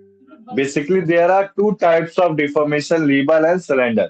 So libel in words, ठीक है ना अभिषेक, जो वर्ड्स में लिखा गया है, और सिलेंडर यानी कि जो स्पोकन किया गया, ठीक। तो इस कॉन्सेप्ट में इसका एक छोटा सा मतलब क्या दे रखा है, कोई भी अगर फर्म है, कलेक्शन ऑफ पार्टनर है, तो कोई लीबल या सिलेंडर नहीं करेगी, बस इतना, और कुछ नहीं है कॉन्सेप्ट, ठीक है ना। मतलब डिफॉर्मेशन नहीं कर सकती, और अगर करती है तो फाइल करेगी सूट फॉर लीबल और सिलेंडर के, यानी कि कोई पार्टनर खुद से या कोई एक उनमें में से तो पार्टनरशिप फर्म के अंडर वो क्या कर सकते हैं, लीबल एंड सरेंडर का केस फाइल कर सकती है। क्लियर है बेटा? डाउट है इसमें किसी को? संदीप, अभिषेक, निकिता, शिवानी, नैना? नहीं सर क्लियर है। नहीं सर। क्लियर तो है। बेसिकली बेटा मैंने 3.5 क्लास में पूरा खत्म करा दिया। फर्स्ट एक आर बचा, मैं प्रॉपर्टी लॉ स्टार्ट कराऊं बेटा? Nikita, Shivani? Yes sir. Yes जी यहीं सर। से कराइए। ठीक है बेटा। देखो सर, ये प्रॉपर्टी लॉ में भी, हाँ हाँ बोलो बोलो। कौन सी बुक चल रही है अभी? ये सेकंड चल रही है क्या? ये हाँ, पेपर 1 करा दिया मैंने, और पेपर 2 आज करा से दिया। सेकंड चल रही है। तो फर्स्ट खत्म हो गई हाँ कॉन्ट्रैक्ट। फर्स्ट खत्म हाँ, होगा, ओके ओके ओके। ठीक है। तो देखो आप सेकंड, आपका ये नोट सबके पास पहुंच गए थे बेटा? जी सर। जी सर। पहुंच गए सर, पहुंच गए। सो बेसिकली देखो अभिषेक, प्रॉपर्टी लॉ कहता क्या है, मैं पहले ऊपर से कॉन्सेप्ट दे दूं बेटा, फिर चलेंगे आगे। सो प्रॉपर्टी लॉ में आपका क्या आएगा, एक तो ट्रांसफर ऑफ प्रॉपर्टी एक्ट 1882 के बारे में पढ़ेंगे बेटा आप। फिर आता है ईजमेंट। अब ये ईजमेंट क्या होता है, बड़ा न्यू कॉन्सेप्ट है यार। अब एलएलबी सेकंड ईयर में तो नए नए कॉन्सेप्ट पढ़ेंगे आप। एलएलबी सेकंड थर्ड ईयर इतना भाई कॉन्सेप्ट से भरा हुआ है। ईजमेंट पढ़ेंगे, एविडेंस एक्ट पढ़ेंगे। दिमाग दिमाग बहुत ज्यादा खराब हो जाएगा, तो दिमाग ज्यादा ना खराब हो तो मैंने इजी तरीके से पढ़ाना है, ठीक है ना। देखो ईजमेंट का मतलब क्या होता है, ऊपर से समझा देता हूँ। राइट टू यूज, हमारे पास एक अधिकार है यूज करने का, अदर ठीक है ना? प्रॉपर्टी। हाँ, अदर प्रॉपर्टी। अब जैसे मेरे को अपने घर पे जाना है अभिषेक, अब मैं रास्ते, एक घर है, किसी सेकंड पर्सन का घर है, तो उस घर को पास होते हुए अपने घर के पास जा रहा हूँ, उसे ईजमेंट एक्ट कहते हैं। अब ये ईजमेंट एक्ट वैलिड कब तक होता है, 20 सालों तक होता है, ठीक है ना। तो मैं हम पढ़ेंगे बेटा, इसे डिटेल में पढ़ेंगे। आप दोबारा अभी बताना मैं, है इसे एक बारी लव सर, दोबारा बताना एक बारी। ईजमेंट एक्ट का मतलब होता है राइट टू यूज, यूज करना। जैसे मुझे अपने घर पे जाना है, तो कितने सारे लोगों के घर रास्ते में पड़ते, तो उन लोगों के घर को पार करते हुए जाना होता है ना मुझे अपने घर को। नहीं आया नहीं सर, समझ? हम लोग ये बात कर रहे हैं घर को एंटर करने से या रोड पे चलने से? रोड में चलने से बेटा, जो ओके, रोड का यूसेज कर रहे हैं, ठीक है बिकॉज ना, हाँ ये वो किसी एंक्रोचमेंट हो प्रॉपर्टी जाएगा। को यूज करते हैं। अब जैसे मैं कुआं यूज करता हूँ, ट्यूबवेल का पानी यूज करता हूँ, इलेक्ट्रिसिटी यूज करता हूँ, रेंट यूज करता हूँ, वो ईजमेंट एक्ट में आता है, ठीक है ना? ठीक है अभिषेक? Fine sir. चले बेटा Sandeep, Nikita, Yes, sir. Shivani start करें हम, जी ठीक है ना? अब बेटा देख, अब मैं आप कहना चाहता हूँ, एक इम्पोर्टेंट डिस्कशन करना चाहता हूँ, बस 1 मिनट से भी कम का। अब जो मैं क्लासे कराऊंगा ना अभिषेक, वो सारी क्लासे अटेंड करनी है बेटा। अगर एक क्लास भी मिस की ना तो दिक्कत हो जाएगी यार। सच बता रहा हूँ, ये क्योंकि ये कॉन्सेप्ट अब नए आ रहे हैं। जो कॉन्ट्रैक्ट था बुक 1, वो तो बच्चों वाला कॉन्सेप्ट था मेरे हिसाब से। अब जो कॉन्सेप्ट है वो एकदम कॉम्प्लिकेटेड मेरे हिसाब से, बहुत डिफिकल्ट कॉन्सेप्ट आएंगे अब। तो क्लास रेगुलर बेसिस पे डेली मोड पे लेना है, कोई ले ना ले उससे मतलब नहीं भाई। हमें तो क्लास लेना है। अब अपना देखो, आपको फेल नहीं होना, बैक नहीं लानी, समझ रहे हो ना मेरी बात को? बैक आ गई तो दिक्कत ही दिक्कत होगी बेटा, और कुछ नहीं होगा। अब देखो, transfer of property act 1882, basically इसमें प्रॉपर्टी के बारे में बताया गया। अब प्रॉपर्टी के बारे में क्या क्या बताया गया, क्या क्या एसेंशियल एलिमेंट्स होता आते हैं प्रॉपर्टी में, इंटरेस्ट कितने तरह के होते हैं, कितनी तरह के आपके वो क्या कहते हैं प्रॉपर्टी है, ठीक है ना? सो काफी सारे, कितने आपके वो डॉक्ट्रिन, वेरी इंपॉर्टेंट, डॉक्ट्रिन तो बेटा बहुत ज्यादा डिफिकल्ट है, ठीक है ना? डॉक्ट्रिन के ऊपर केस बनता है, जैसे अनबोर्न चाइल्ड, इलेक्शन, ठीक है ना? काफी सारे डॉक्ट्रिन है, ठीक है? तो देखो आप, हम स्टार्ट करते हैं बेटा। ये जो ऊपर है थोड़े कलरफुल है, कलरफुल यानी नोट्स है, आपको काफी जल्दी अच्छे से आ जाएगा समझ में, ये थोड़े इजी। इसके नीचे भी नोट्स हैं, देखो आप, इसमें लीज पढ़ेंगे, मोर्टगेज पढ़ेंगे, ठीक है ना? अब इसके बाद जो नीचे नोट्स है वो भी ट्रांसफर ऑफ प्रॉपर्टी एक्ट का है, ठीक है ना? बट ये जो नोट्स है ये भी आपके थोड़े इजी है, मतलब दोनों नोट्स इजी है, तो आपकी इच्छा, आप किसी से भी पढ़ सकते हो, ऊपर वाले से भी पढ़ सकते हो और नीचे वाले से भी पढ़ सकते हो। दिख रहे ना बेटा ये नोट्स? सर दोनों में सेम टॉपिक्स कवर है? सेम सेम सेम, अगर कुछ अलग होता है तो आप पढ़ लेना बेटा, जी क्योंकि जी मैं तो ऊपर से पढ़ाऊंगा पहले, ऊपर से मुझे कुछ अच्छा लगा तो नीचे भी जाके पढ़ा दूंगा, ओके ठीक है ना? सर। तो मैंने पूरा transfer of property with easement एक साथ कर दिया कि आप सब बच्चों को दिक्कत ना हो, ठीक है ना? क्योंकि मैं बार बार नोट्स भेजूं फिर आप भी परेशान होते हो, मेरे को भी दिक्कत होती है, तो मैंने कहा एक साथ ही भेज दो सब। इसके बाद ये ईजमेंट है, ये तो थोड़ा मैंने खैर स्क्रीनशॉट से इजी कर दिया कि ईजमेंट थोड़ा सा समझ में आ जाए।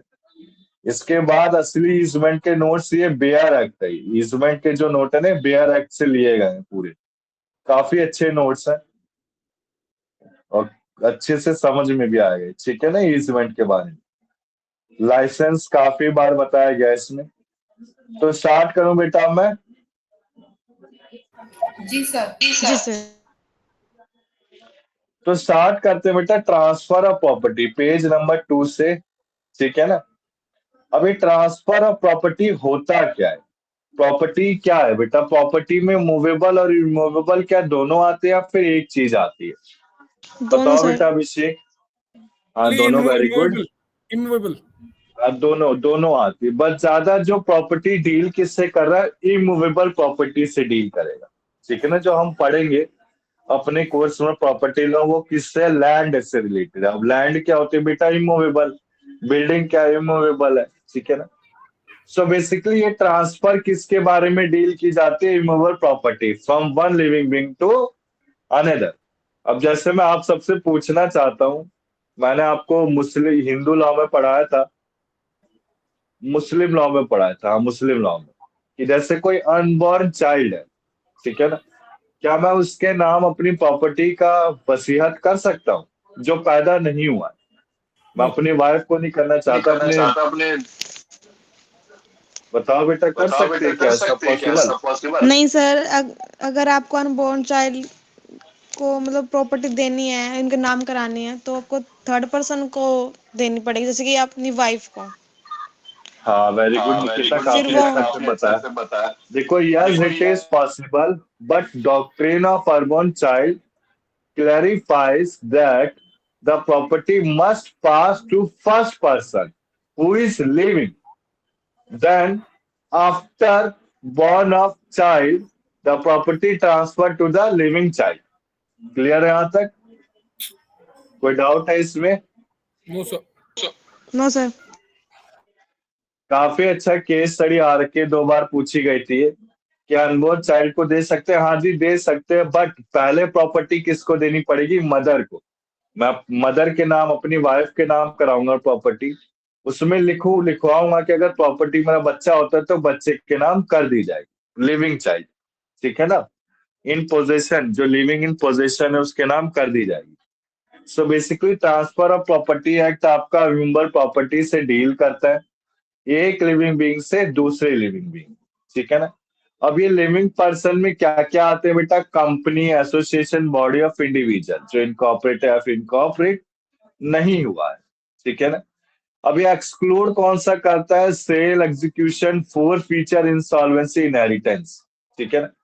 अब ये एक्ट एप्लीकेबल किस किस पे? देखो, हम क्या क्या चीजें पढ़ेंगे बेटा, ये सारी चीजें पढ़ेंगे हम। Sale, lease, mortgage, exchange, gift, actionable claim. अच्छा, लीज और मोर्टगेज में क्या फर्क होता है बेटा? किसी को आइडिया? लीज और मोर्टगेज? मॉर्टगेज करना गिरवी रखना, लीज करना हाँ, किसी वेरी को गुड। किराए पे देके लॉन्ग टर्म के लिए जाना। So basic difference between the mortgage and lease is time period, ठीक है ना? So mortgage में क्या होता है? टाइम पीरियड डिसाइड नहीं होता है, बट लीज में at the time of making contract the time period is specified, sir एक ठीक है ना? क्वेश्चन अगर उठा मुझसे है, कोई एक पूछे। क्वेश्चन हाँ सर, हाँ, बोलो सर बोलो क्वेश्चन बोलो क्या, बेटा। मॉर्टगेज में हाँ हाँ अगर हम कोई भी चीज गिरवी रखते हैं तो उसको टाइम पे हम टाइम क्लेम करते हैं ना कि हम इतने टाइम पे हमने मॉर्टगेज किया, गिरवी रखा। हाँ हाँ हाँ हाँ। क्या ये इक्विवेलेंट नहीं है कोई गोल्ड को मॉर्टगेज करने के लिए कि आपको अगर मॉर्टगेज किया तो हमने इतने टाइम तक हमने उसको गिरवी रखा, बाद में छुड़ा लेंगे, तो हम टाइम पीरियड तो डिफाइन कर रहे हैं ना इसके अंदर, अगर मॉर्टगेज की अब बात करें जैसे तो। अगर पेमेंट, देखो अभिषेक, अगर सुनो पेमेंट कर दी गई है। हाँ हाँ, बोलो नैना, बोलो आप। सर, मॉर्टगेज मतलब गिरवी रखी है कुछ चीज, जैसे कि 2 साल के लिए गोल्ड गिरवी रखा है, अगर मैं उसको पॉइंट आ गया ना? 2 साल तक नहीं छुड़वा पाती हूँ तो वो गोल्ड में उसमें मतलब मेरा कोई वो नहीं होगा अधिकार उस पे।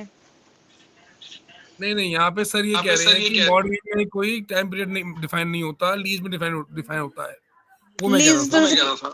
तो जैसे कि किराएदार होते हैं लीज एग्जाम्पल के लिए। नहीं, आप समझो, रेंट और किराएदार में फर्क, रेंट और लीज में फर्क है।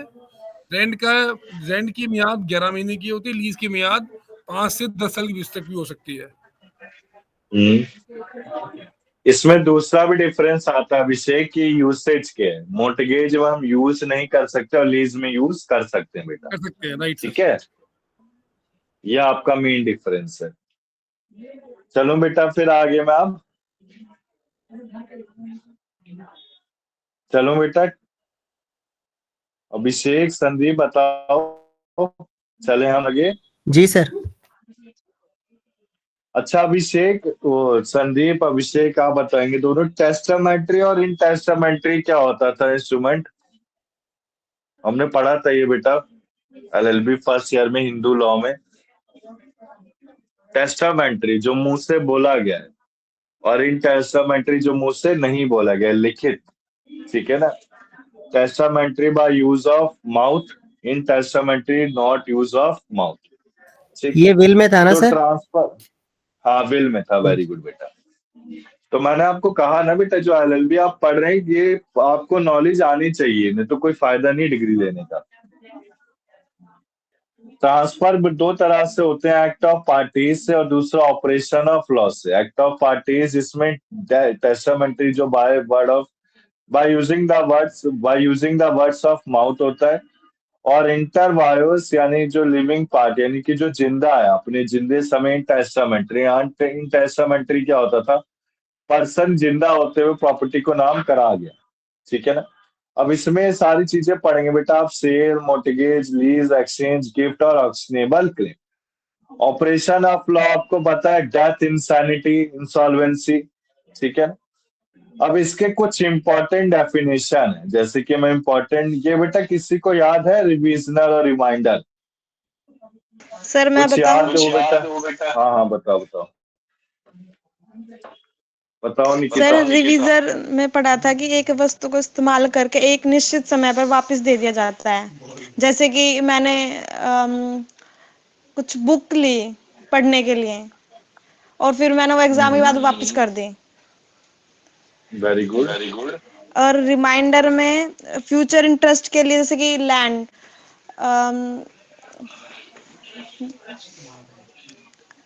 बोलो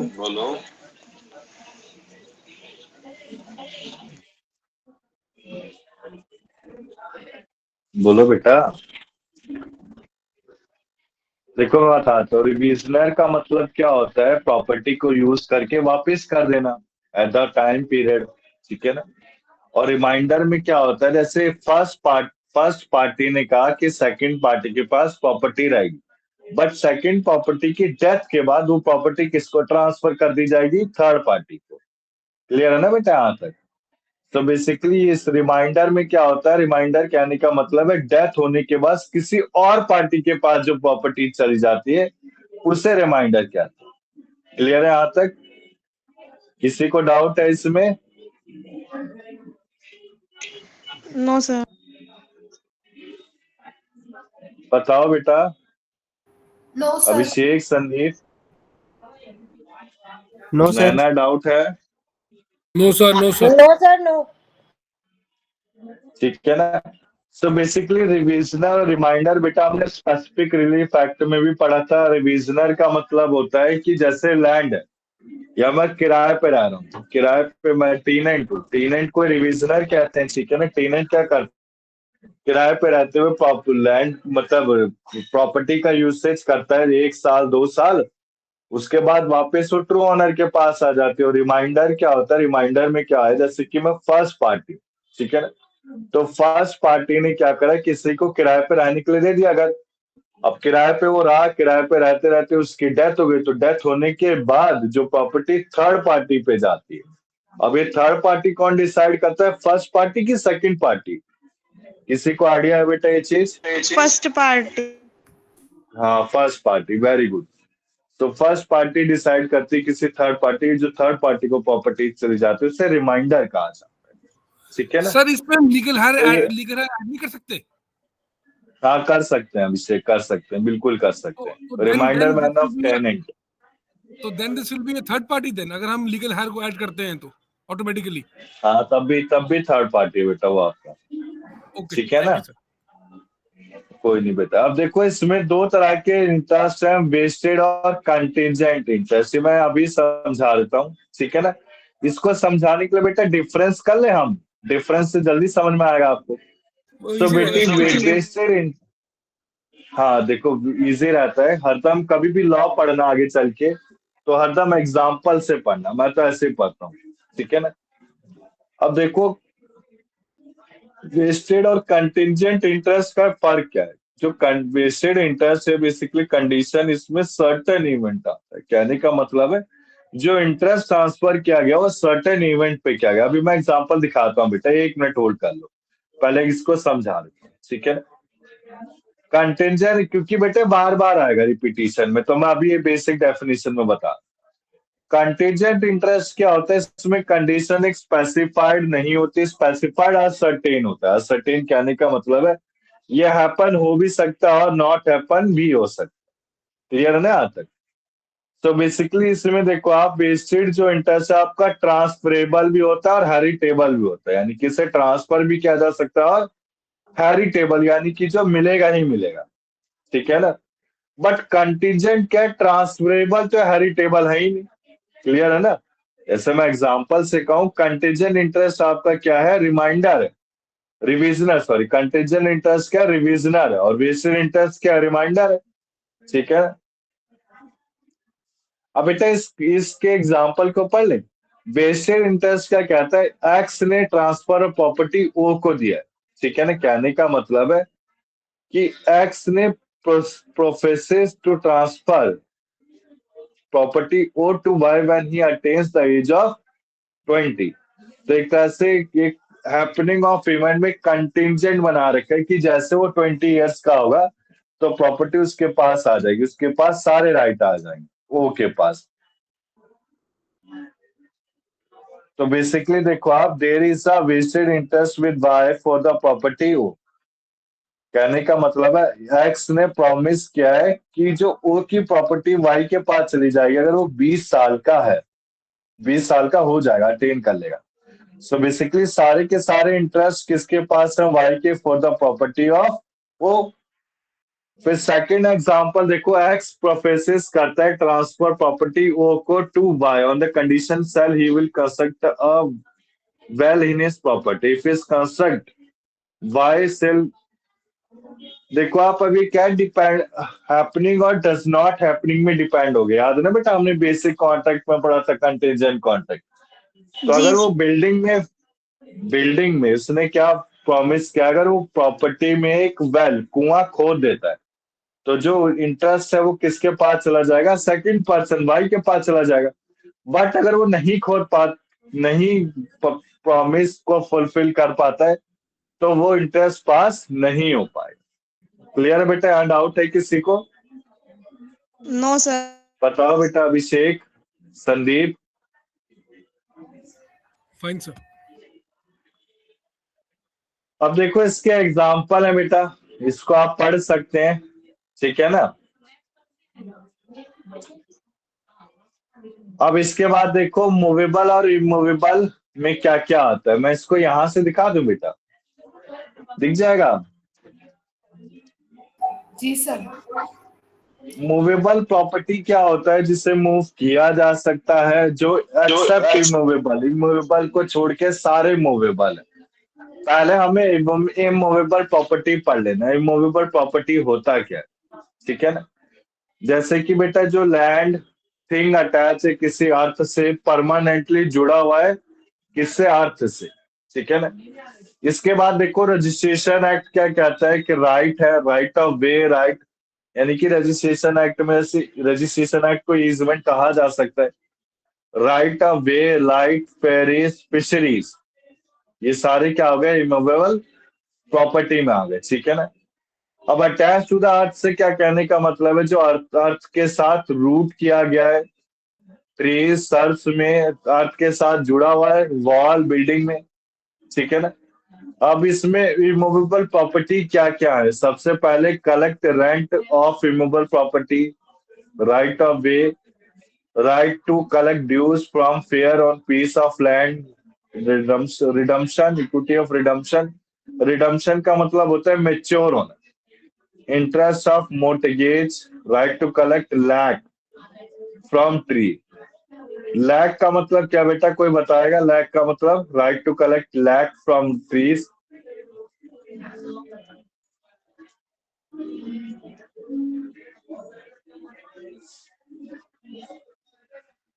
बताओ बेटा अभिषेक, संदीप, लैक का मतलब? नहीं पता सर।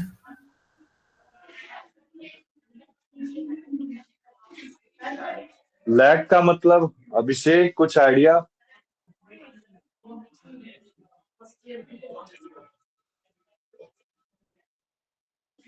देखो राइट टू कलेक्ट लैक, इस kind of a rubber extract from trees, ऐसा कुछ है क्या? हाँ, very good very good very good. छक्का मारा। जिसे बेचा जा सके, ऐसे कुछ थिंग जिसे बेच के पैसा कमाया जा सके, ठीक है। Right to of fishery, fish को कलेक्ट करना, फेरीज हो गया। Right to receive future rent, profit of land, ठीक है ना। रिविजनर इन प्रॉपर्टी लीज और अ फैक्ट्री। लव सर, अब किसे, हाँ बोलो बेटा अभिषेक। आप ये कहना चाह रहे हैं कि जो भी ट्रीज से जो हमें एक्सट्रैक्ट हुआ, सपोज रबर या लैक जो भी हुआ, वो बेच के जो चीज आई वही हुआ ना, मतलब इसका? हाँ जो अच्छा, ठीक है ना। इसके बाद देखो इमूवेबल प्रॉपर्टी में क्या क्या नहीं आता, right of worship, government promissory note, royalty, right to recover maintenance allowance, copyright, ठीक है ना, decree of area of land, decree for sale on mortgage of deed, decree decision होता था। अब बेटे ट्रांसफर कौन कर सकता है, कोई भी कर सकता है, बस माइनर नहीं कर सकता है। सब्जेक्ट मैटर में क्या होगा, एक प्रॉपर्टी होगी, ठीक है ना।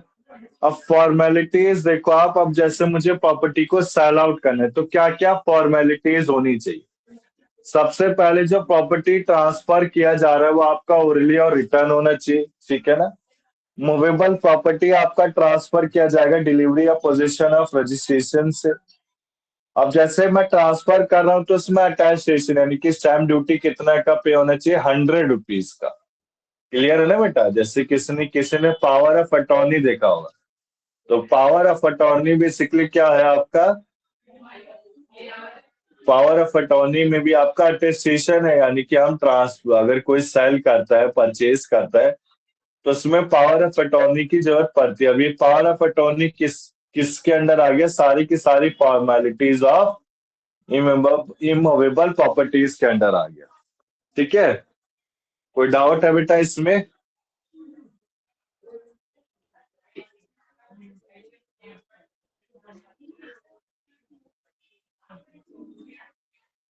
बताओ बेटा, अभिषेक, संदीप, कोई डाउट? नहीं सर। No sir. ठीक है ना।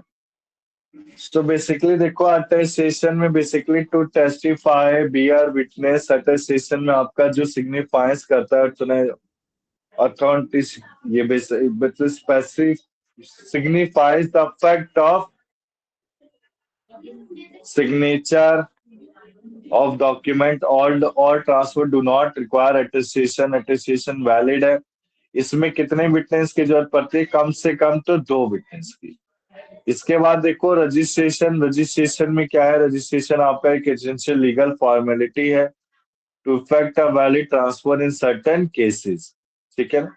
फिर आता है नोटिस, नोटिस आपका एक्चुअल कंस्ट्रक्टिव दोनों होना चाहिए। अगर पर्सन को फैक्ट पता है तो एक एक्चुअल नोटिस होगा, ठीक है ना। अब इसमें ट्रांसफर की एक ड्यू नोटिस के साथ रिस्पेक्ट ऑफ प्रॉपर्टी एक सब्जेक्ट मैटर होगा, किसका, ट्रांसफर का। क्लियर है बेटा यहां तक? बताओ कोई डाउट है? सर इसका नोटिस से पहले आपने कौन सा पॉइंट बताया था? नोटिस रजिस्ट्रेशन, रजिस्ट्रेशन, रजिस्ट्रेशन, ठीक है रजिस्ट्रेशन सेम वही बेटा, इंडियन स्टैम्प एक्ट 1899 के अंडर जी। आपकी रजिस्ट्रेशन हो जानी चाहिए। अगर मैं कोई अफिडेविट या कोई पावर ऑफ अटॉर्नी को ऑथराइज करा, ऑथराइज में टाइम पीरियड है? क्या बेटा, इसमें कोई टाइम पीरियड फिक्स्ड है रजिस्ट्रेशन का?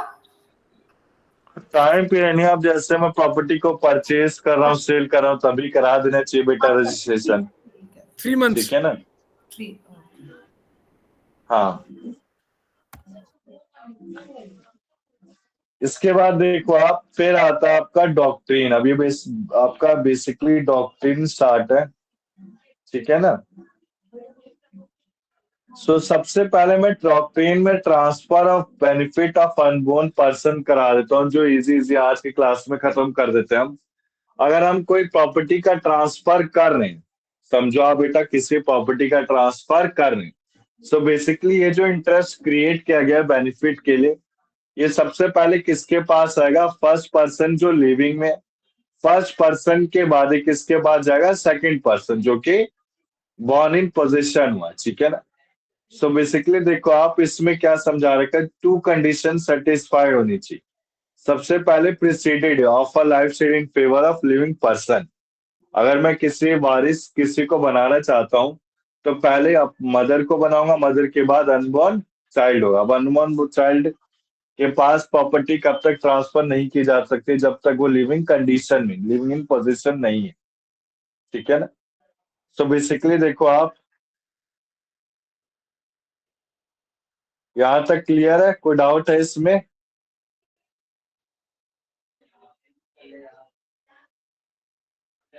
बताओ बेटा।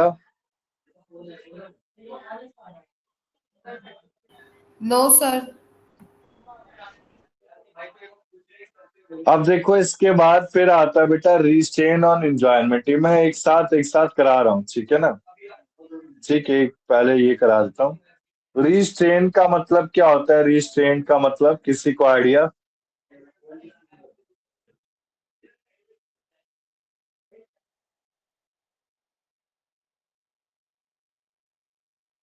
बोलो बेटा।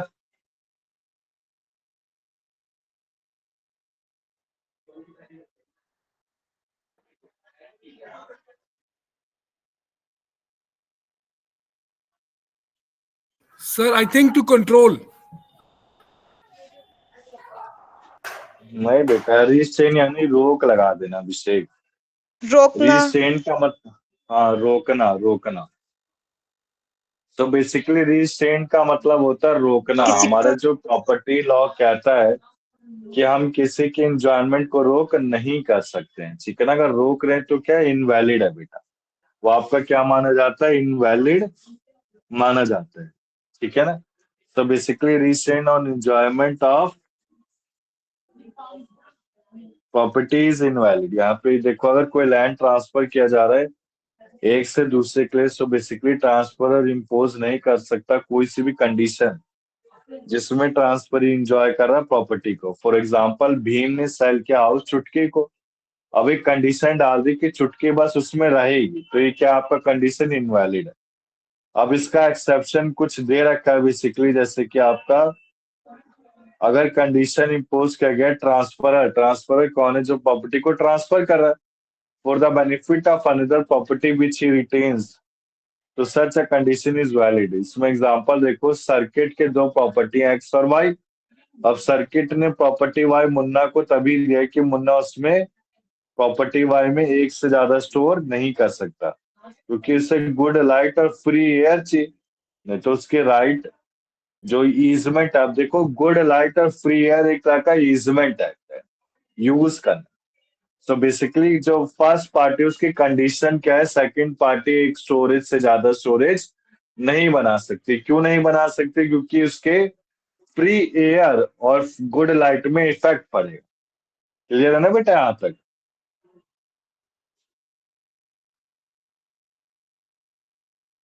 बताओ अभिषेक, संदीप।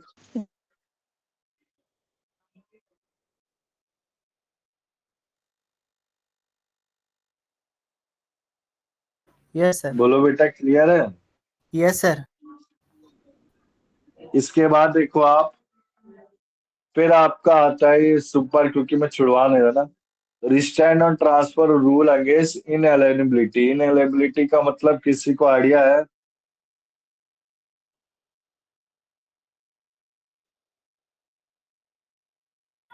कुछ एलियन एलियन फैक्टर तो नहीं इसके अंदर सर?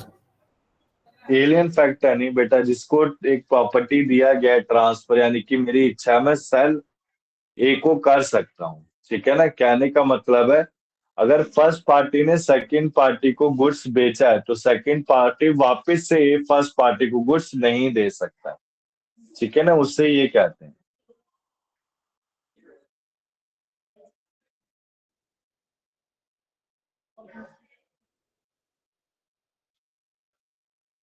या फिर इसका मिस ऑथराइज यूज करना।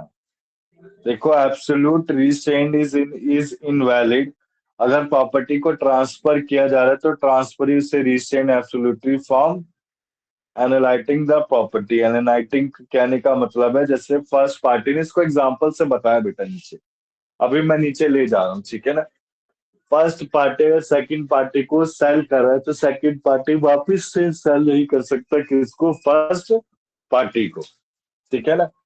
तो बेटा मैं इसको बेसिकली नीचे समझा देता हूँ एक बार यार, तो समझ में आ जाएगा, नहीं तो ऐसे दिक्कत होगी।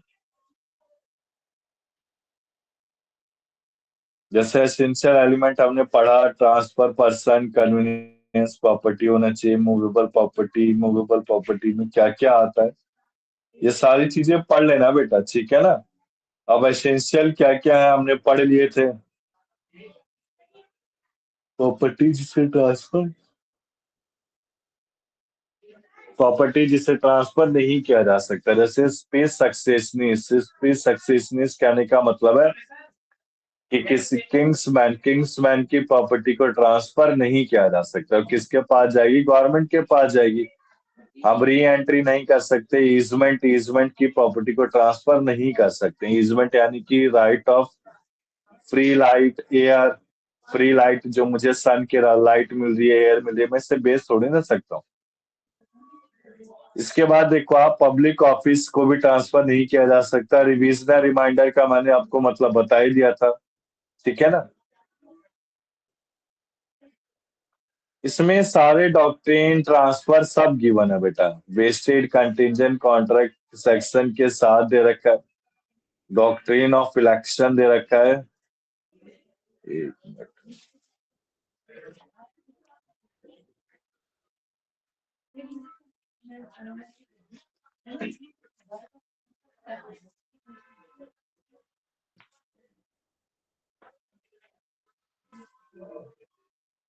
अभी इसको स्किप कर दो बेटा, मैं करा दूंगा नेक्स्ट क्लास में, ठीक है ना। वैसे वही है कि फर्स्ट पार्टी ने सेकंड पार्टी को ट्रांसफर किया, तो second party does not have any authority to transfer back to the first party. उसे इनएलिजिबिलिटी कहते हैं, ठीक है ना। इसके बाद देखो रिस्ट्रेंड ऑन इंजॉयमेंट हमने कर लिया है। Transfer for the benefit of unborn person हमने कंप्लीट कर दिया। अब आता है कंडीशनल ट्रांसफर। सो कंडीशनल ट्रांसफर आपका एक तरह से वेस्टेड ट्रांसफर ही होता है। वेस्टेड या फिर कंटिजेंट ट्रांसफर, जिसमें कंडीशन फिक्स कर दी जाती है, ठीक है ना। सो बेसिकली ये transfer create it on the transfer of property, but it is made to depend on the fulfillment of the condition by the transferee. Sir, transfer is conditional transfer. अभी condition क्या होता है? प्रिसेंडेंट और subsequent. कहने का मतलब है अभी ट्रांसफर कब हो गया तो आपकी कंडीशन पहले फुलफिल कर दी जाती है, फिर बाद में फुलफिल कर दी जाती है, ठीक है ना। सो बेसिकली कंडीशन नॉट, ये पॉसिबल नहीं है टू फुलफिल, मतलब प्रोहिबिटेड है लॉ के द्वारा, नहीं किया गया लॉ के द्वारा। कंडीशन अपोज नहीं करेगी किसी पब्लिक पॉलिसी को, एक नेचर है जो डिफीट करेगा प्रोविजन ऑफ लॉ को, ठीक है ना। यहाँ तक क्लियर है बेटा? जी सर।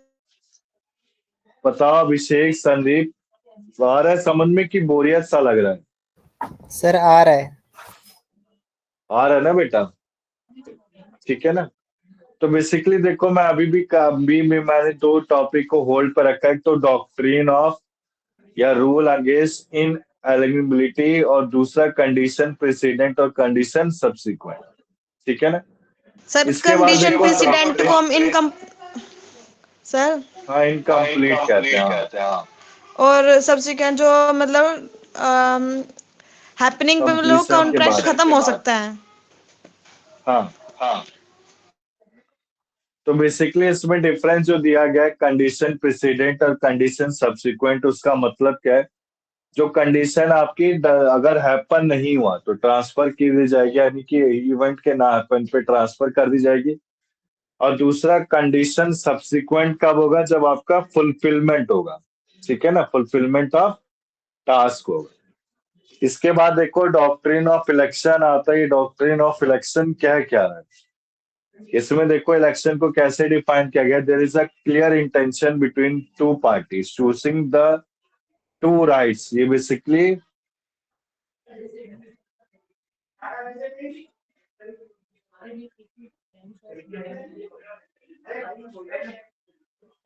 एक मिनट बेटा, मैं इसको थोड़ा नीचे से इस बताता हूँ।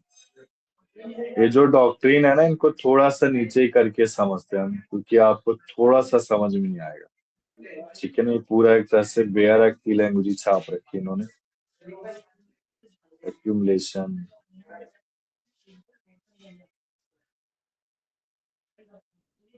मैं ऐसा करता हूँ बेटा, डॉक्ट्रिन के कॉन्सेप्ट को अभी स्किप कर देता हूँ, मैं सेल करा देता हूँ। बोलो अभिषेक, संदीप।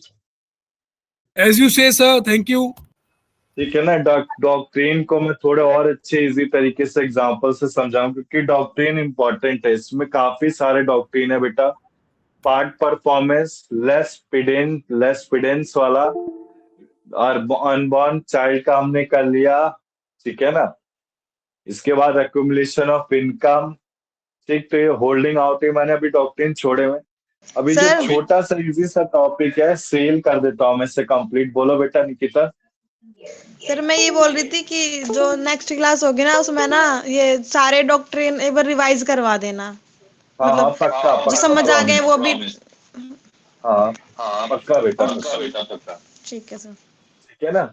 तो सेल का मतलब देखो, सेल हमने पढ़ा था सेल ऑफ गुड्स एक्ट में सेल क्या आपका, और ट्रांसफर, ट्रांसफर का मतलब ही सेल होता था। ठीक है ना। Transfer of ownership, exchange of price, promise to be paid और पार्ट प्रॉमिस। अब इसमें सब्जेक्ट मैटर क्या है, ट्रांसफर करना प्रॉपर्टी को। इसमें सेलर क्या करेगा, ट्रांसफर करेगा प्रॉपर्टी को। इसमें ट्रांसफर ऑफ ओनरशिप होनी चाहिए, इसमें एक्सचेंज फॉर प्राइस पेड होना चाहिए। अब इसमें मनी कंसिडरेशन होना चाहिए बेटा, इसमें कोई बाटर इंक्लूड नहीं होगा। ठीक है ना। अब देखो मोड ऑफ ट्रांसफर और सेल में दो चीजें आती है। अगर tangible, what is the meaning of tangible और इनटेंजिबल, कोई इसमें idea we can Abhishek touch, we can Sandeep? Not touch. Tangible means हाँ we can very touch good the clear. Property, we can not touch the property. Correct पता है बेटा आपने। ठीक है ना। तो टेंजिबल क्या है जिसे हम टच कर सकते हैं, इंटेंजिबल जिसे टच नहीं कर सकते। इसमें देखो कितने की प्रॉपर्टी, कहने का मतलब है सेल कब तक कर सकते हैं, अगर मान लो प्रॉपर्टी का अमाउंट ज्यादा है तो उसमें रजिस्टर्ड इंस्ट्रूमेंट में करेंगे। मैंने आपको बताया जैसे कि हम किसी प्रॉपर्टी को सेल करते हैं तो एक एफिडेविट बनवाना होता है। एफिडेविट कितने का होता है, 10 रुपए का, या 10 रुपए की स्टैम्प पेपर पे से एफ्लिक्स कराना होता है। ठीक है ना। सो ये कब कर सकते हैं, जब प्रॉपर्टी का अमाउंट आपका कितना है, 100 रुपीज से ज्यादा है। अगर 100 रुपीज से कम है तो क्या होगा, एक registered instrument by the delivery of property से कर दिया जाए। ठीक है ना। इंटेंजिबल प्रॉपर्टी जिसे छुआ नहीं जा सकता तो रजिस्टर्ड इंस्ट्रूमेंट से ही किया जा सकता है। ठीक है। कोई डाउट है बेटा इसमें? सर एक क्वेश्चन है। नो हाँ सर। हाँ बोलो बेटा। सर क्वेश्चन ये है कि बोलो बोलो बिल्कुल। जो हम स्टैम्प पेपर लेके आते हैं सर, कोई मिनिमम कोई वैल्यू है, या कि ये 2 रुपए से भी स्टार्ट होता है, 1 रुपए का भी होता है? नहीं, ऐसे भी वैल्यू होती है 10 इसकी। 10 से ही होता है नहीं बेटा वैसे। नहीं सर, 10, 2 रुपए की भी तो 50, होती है। 100, 500 2 रुपए की भी तो होती है नहीं मिनिमम। होती। भाई वो नहीं नहीं रसीदी नहीं टिकट होती है, रिवेन्यू वो स्टैम्प। टिकट होती है। स्टैम्प पेपर जो होता है एफिडेविट के लिए वो 10 रुपीज से मिनिमम स्टार्ट होता है। 10 रुपीज से लेके 1000 तक में भी जाता है। जो रसीदी टिकट होती है वो 1 रुपए से 1000। स्टार्ट होती है। वो तो फिर अच्छा ठीक है, मैं समझ गया। तो संदीप वो तो फिर रेवेन्यू से 1 रुपए की होगी ना? भाई रेवेन्यू स्टैम्प होती है किसी चीज की रसीद बेटा देने के लिए। रेवेन्यू स्टैम्प रसीद होती देने है के लिए। जब वो किसी को सेंड किया जाता है, टेलीग्राफ, वो तो पोस्ट, अलग चीज हो गई ना, उसमें ये स्टैम्प रेवेन्यू पेपर के लगती बारे है। में थोड़ी होगी सर फिर। रिवेन्यू स्टैम्प रसीद होती है, किसी से आप मनी रिसीव रसीद कर रहे कैसे हो होती है? उसके लिए रसीद हाँ हाँ वही तो मैं बनाना। बोल रहा हूँ ना, वही वही मैं बोल रहा हूँ, वही मैं बोल रहा हूँ बेटा, वही चीज से। अब okay, thank you sir, thank you. Revenue stamp तो संदीप मैंने देखा है, जैसे हम किसी को पोस्ट करते हैं तो एक छोटा सा रेड कलर का वो होता है, स्लिप लगाते हैं, उसे रेवेन्यू स्टैम्प कहते हैं। मैंने सर वो पोस्ट किया था ना पोस्ट तब ऑफिस यूज में किया गया मिलती है था। वो। हाँ पोस्ट ऑफिस में ना, पोस्ट ऑफिस में मिलती है वो। ये सही कह रहा हूँ संदीप की कुछ गलत है मेरा, ये बिल्कुल इसका नॉलेज नहीं है बेटा नहीं रेवेन्यू सही का, सही बोल रेवेन्यू रहे हो सर, स्टैम्प। पोस्ट ऑफिस में ही मिलती है, वही होती है। हाँ वही तो मैं बोल रहा हूँ ना। जो स्टैम्प फाइनेंशियल ड्यूटी अकाउंट में सर होता यूज है। की जाती है रिसिप्ट्स के लिए। हाँ वेरी गुड। जो अभिषेक जो डाउट था ना वो 10 रुपीज से स्टार्ट होता है। जैसे नैना ने बोला 1000 रुपए तक होता है, वो 1000 रुपए का रजिस्ट्री होता है। जब रजिस्ट्री बनाते हैं ना, मैंने आपको क्या बताया था, किसी प्रॉपर्टी लॉ पढ़ रहे हो। अब बीइंग एडवोकेट अगर मेरे पास कोई प्रॉपर्टी आती है तो मैं सबसे पहले उसकी रजिस्ट्री कराता हूँ। रजिस्ट्री क्या होता है, रजिस्ट्री में जितना अमाउंट कंसिडरेशन फिक्स किया गया, कितना कंसिडरेशन है उसका 1% या फिर 2% स्टैम्प ड्यूटी पे करना होता है, यानी कि रजिस्ट्री बनवानी होती है। जैसे 50 लाख है तो 50 लाख का 1% कितना हुआ अभिषेक?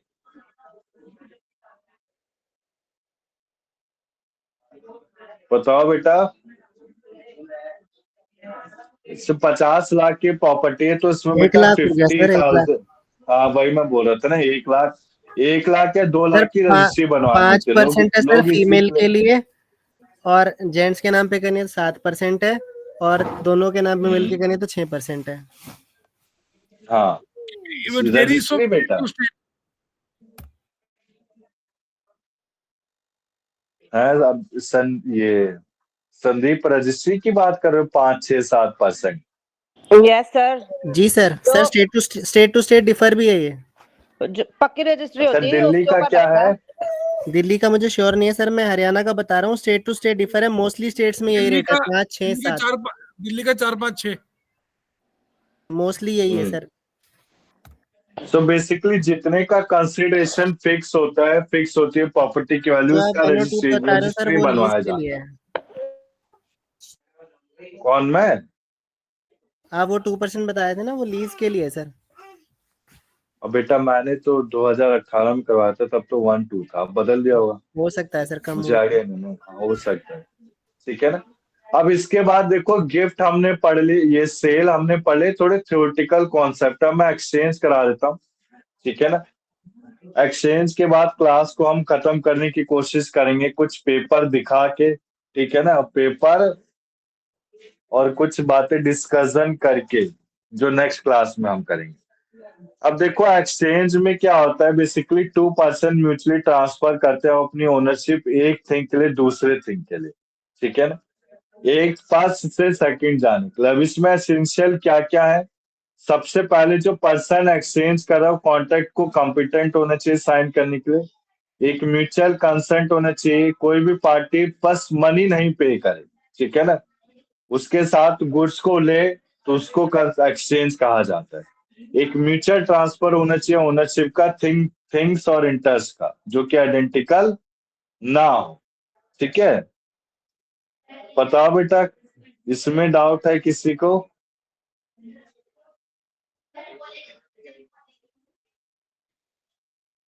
बोलो बोलो। नो इसके बाद देखो आप, अभी की क्लास तक किसी को डाउट हुआ? प्रॉपर्टी लॉ हमने पढ़ा, जो प्रॉपर्टी लॉ में डॉक्ट्रिन है, नहीं कुछ सर। थ्योरी इंफॉर्मेशन है, गिफ्ट है, लीज है, लाइसेंस है, मोर्टगेज है, डिफरेंट लाइसेंस टाइप्स पे ऑफ। क्या था सर, मैंने नहीं सुना। लीज और लाइसेंस में क्या फर्क होता है बेटा, कोई बताना चाहेगा? सर मैंने सुना ही नहीं, मैं तो पूछ रही हूँ। लाइसेंस मैंने पढ़ाया नहीं बेटा अभी वैसे भी। हाँ सर आप कंफ्यूज कर रहे हो सर मेरे को। मैंने कहा कंफ्यूज किया, मैंने कहा हम पढ़ेंगे ना बेटा, इसमें क्या क्या टॉपिक है। वैसे मुझे मैंने लगा स्क्रीन हम में खोल रखा है, लीज और लाइसेंस का डिफरेंस, ट्रांसफरेबल इसको और देखना सर है। मुझे लगा क्लास में ये पढ़ाया जा चुका है और मैंने सुना ही नहीं है। नहीं नहीं नहीं नहीं बेटा, अभी नहीं पढ़ा है, मैं भी धीरे धीरे पढ़ा रहा हूँ। वैसे भी हमारा कोर्स तो अब इस बार थोड़ा जल्दी करवाऊंगा मैं। ओके ठीक है सर। ना। बस आपका सिविल और क्रिमिनल प्रोसीजर कोड हो जाए, उन दोनों में मुझे थोड़ा डर है, क्योंकि वो थोड़े लेंदी है। ओके। उसके बाद टैक्सेशन लॉ है, फिर इंटरप्रिटेशन ऑफ स्टैट्यूज, तो 2 दिन का ही चैप्टर, उसमें इतना बड़ा है नहीं कुछ। इंटरप्रिटेशन ऑफ स्टैट्यूज में एविडेंस एक्ट भी आ जाएगा। फिर ओके। ज्यूरी प्रिडिक्शन है, जो ज्यूरी प्रिडिक्शन वाला थ्योरी है ना, लीगल थ्योरी, वो बेटा मैं लास्ट में कराऊंगा, टैक्सेशन लॉ के बाद एकदम आखिरी में, क्योंकि ओके उसमें सर। ऑथर के नेम है। जैसे लीगल लैंग्वेज था ना आपका पेपर 1 में, सेम वैसे वो भी है। बट लीगल लैंग्वेज में हम कुछ पढ़ के नहीं गए थे, इसमें पढ़ के जाना पड़ेगा, बस यही दिक्कत है। ठीक है। Okay sir. बताओ बेटा, डाउट है आपको किसी को? नहीं sir. No sir. Abhishek, Sandeep, Nikita, Shivani, sir. Doubt किसी को? No sir. No no sir. Sir. इसके बाद देखो आप, हम जो नेक्स्ट क्लास में करेंगे वो मैं समझा देता हूँ। सबसे पहले मैं डॉक्ट्रिन, ओवरऑल जितनी भी डॉक्ट्रिन हमने कवर अप किए हैं उसको अच्छे से पढ़ूंगा विद एग्जांपल के साथ। ठीक है ना।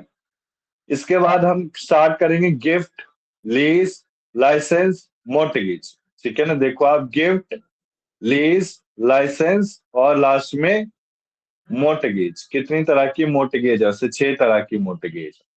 ठीक है ना। फिर इसके बाद ये थोड़े डिफरेंस है, इसको कवर अप करके पूरा फिनिश। आपका जो सेकंड पीडीएफ है, इसको भी हम गो थ्रू कर लेते हैं, इसमें देख लेते हैं कहीं कहीं नई नई चीज तो नहीं, वैसे नई चीज है नहीं, सारी वही सेम ही है। मोर्टगेज है, तो कुछ राइट्स एंड लायबिलिटीज हैं, इसको बस ऊपर से पढ़ लेना है। फिर एक खत्म, हाँ, टेनेंसी लीज टाइप्स।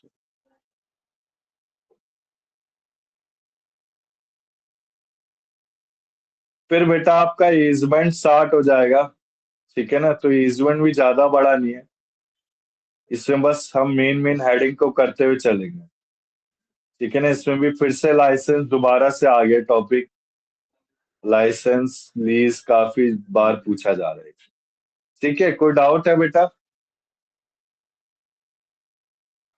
बोलो बेटा, निकिता, शिवानी, कोई सर डाउट? ईजमेंट मतलब बोलो बोलो। ईजमेंट का मतलब क्या होता है सर? पता है ना बेटा, नैना, ईजमेंट का राइट टू मतलब यूज। होता है यूज। हाँ, राइट टू यूज। जैसे लाइट को यूज कर रहे हैं, एयर को यूज कर रहे हैं, तो कब तक यूज कर सकते हैं? ईजमेंट एक्ट कहता है 20 सालों तक।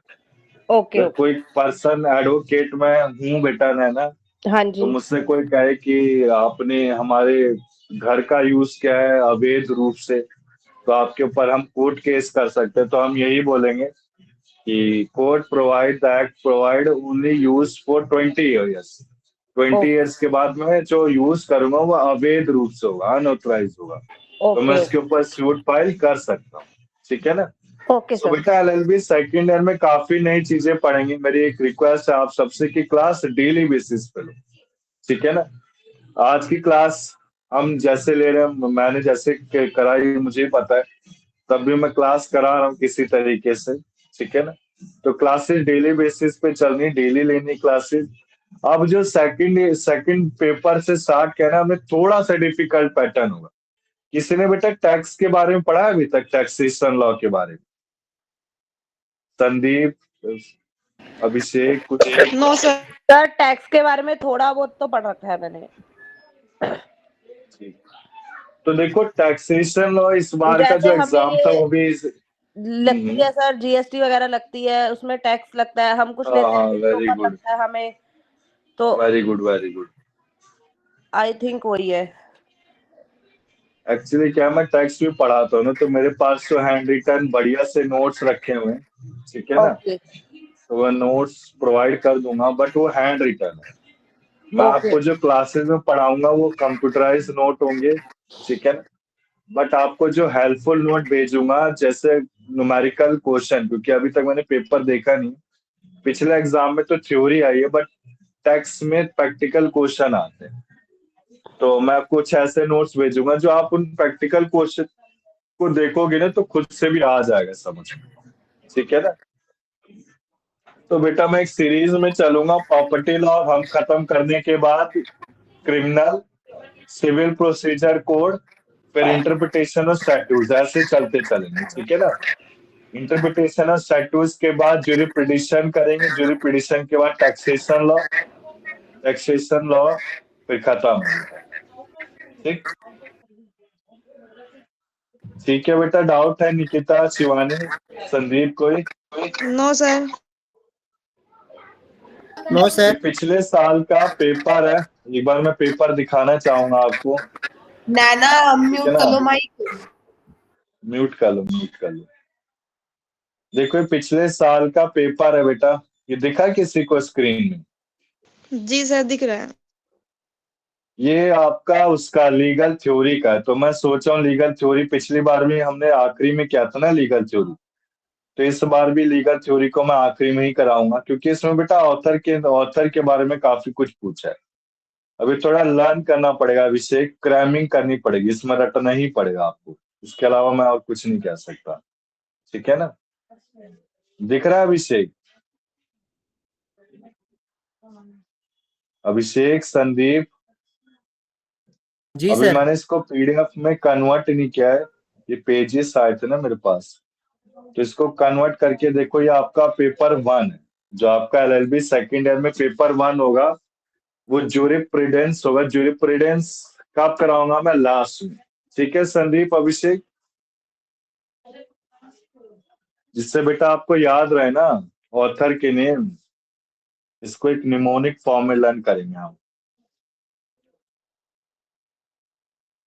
बोलो बेटा। Okay sir. ठीक है ना? किसी को डाउट है इसमें?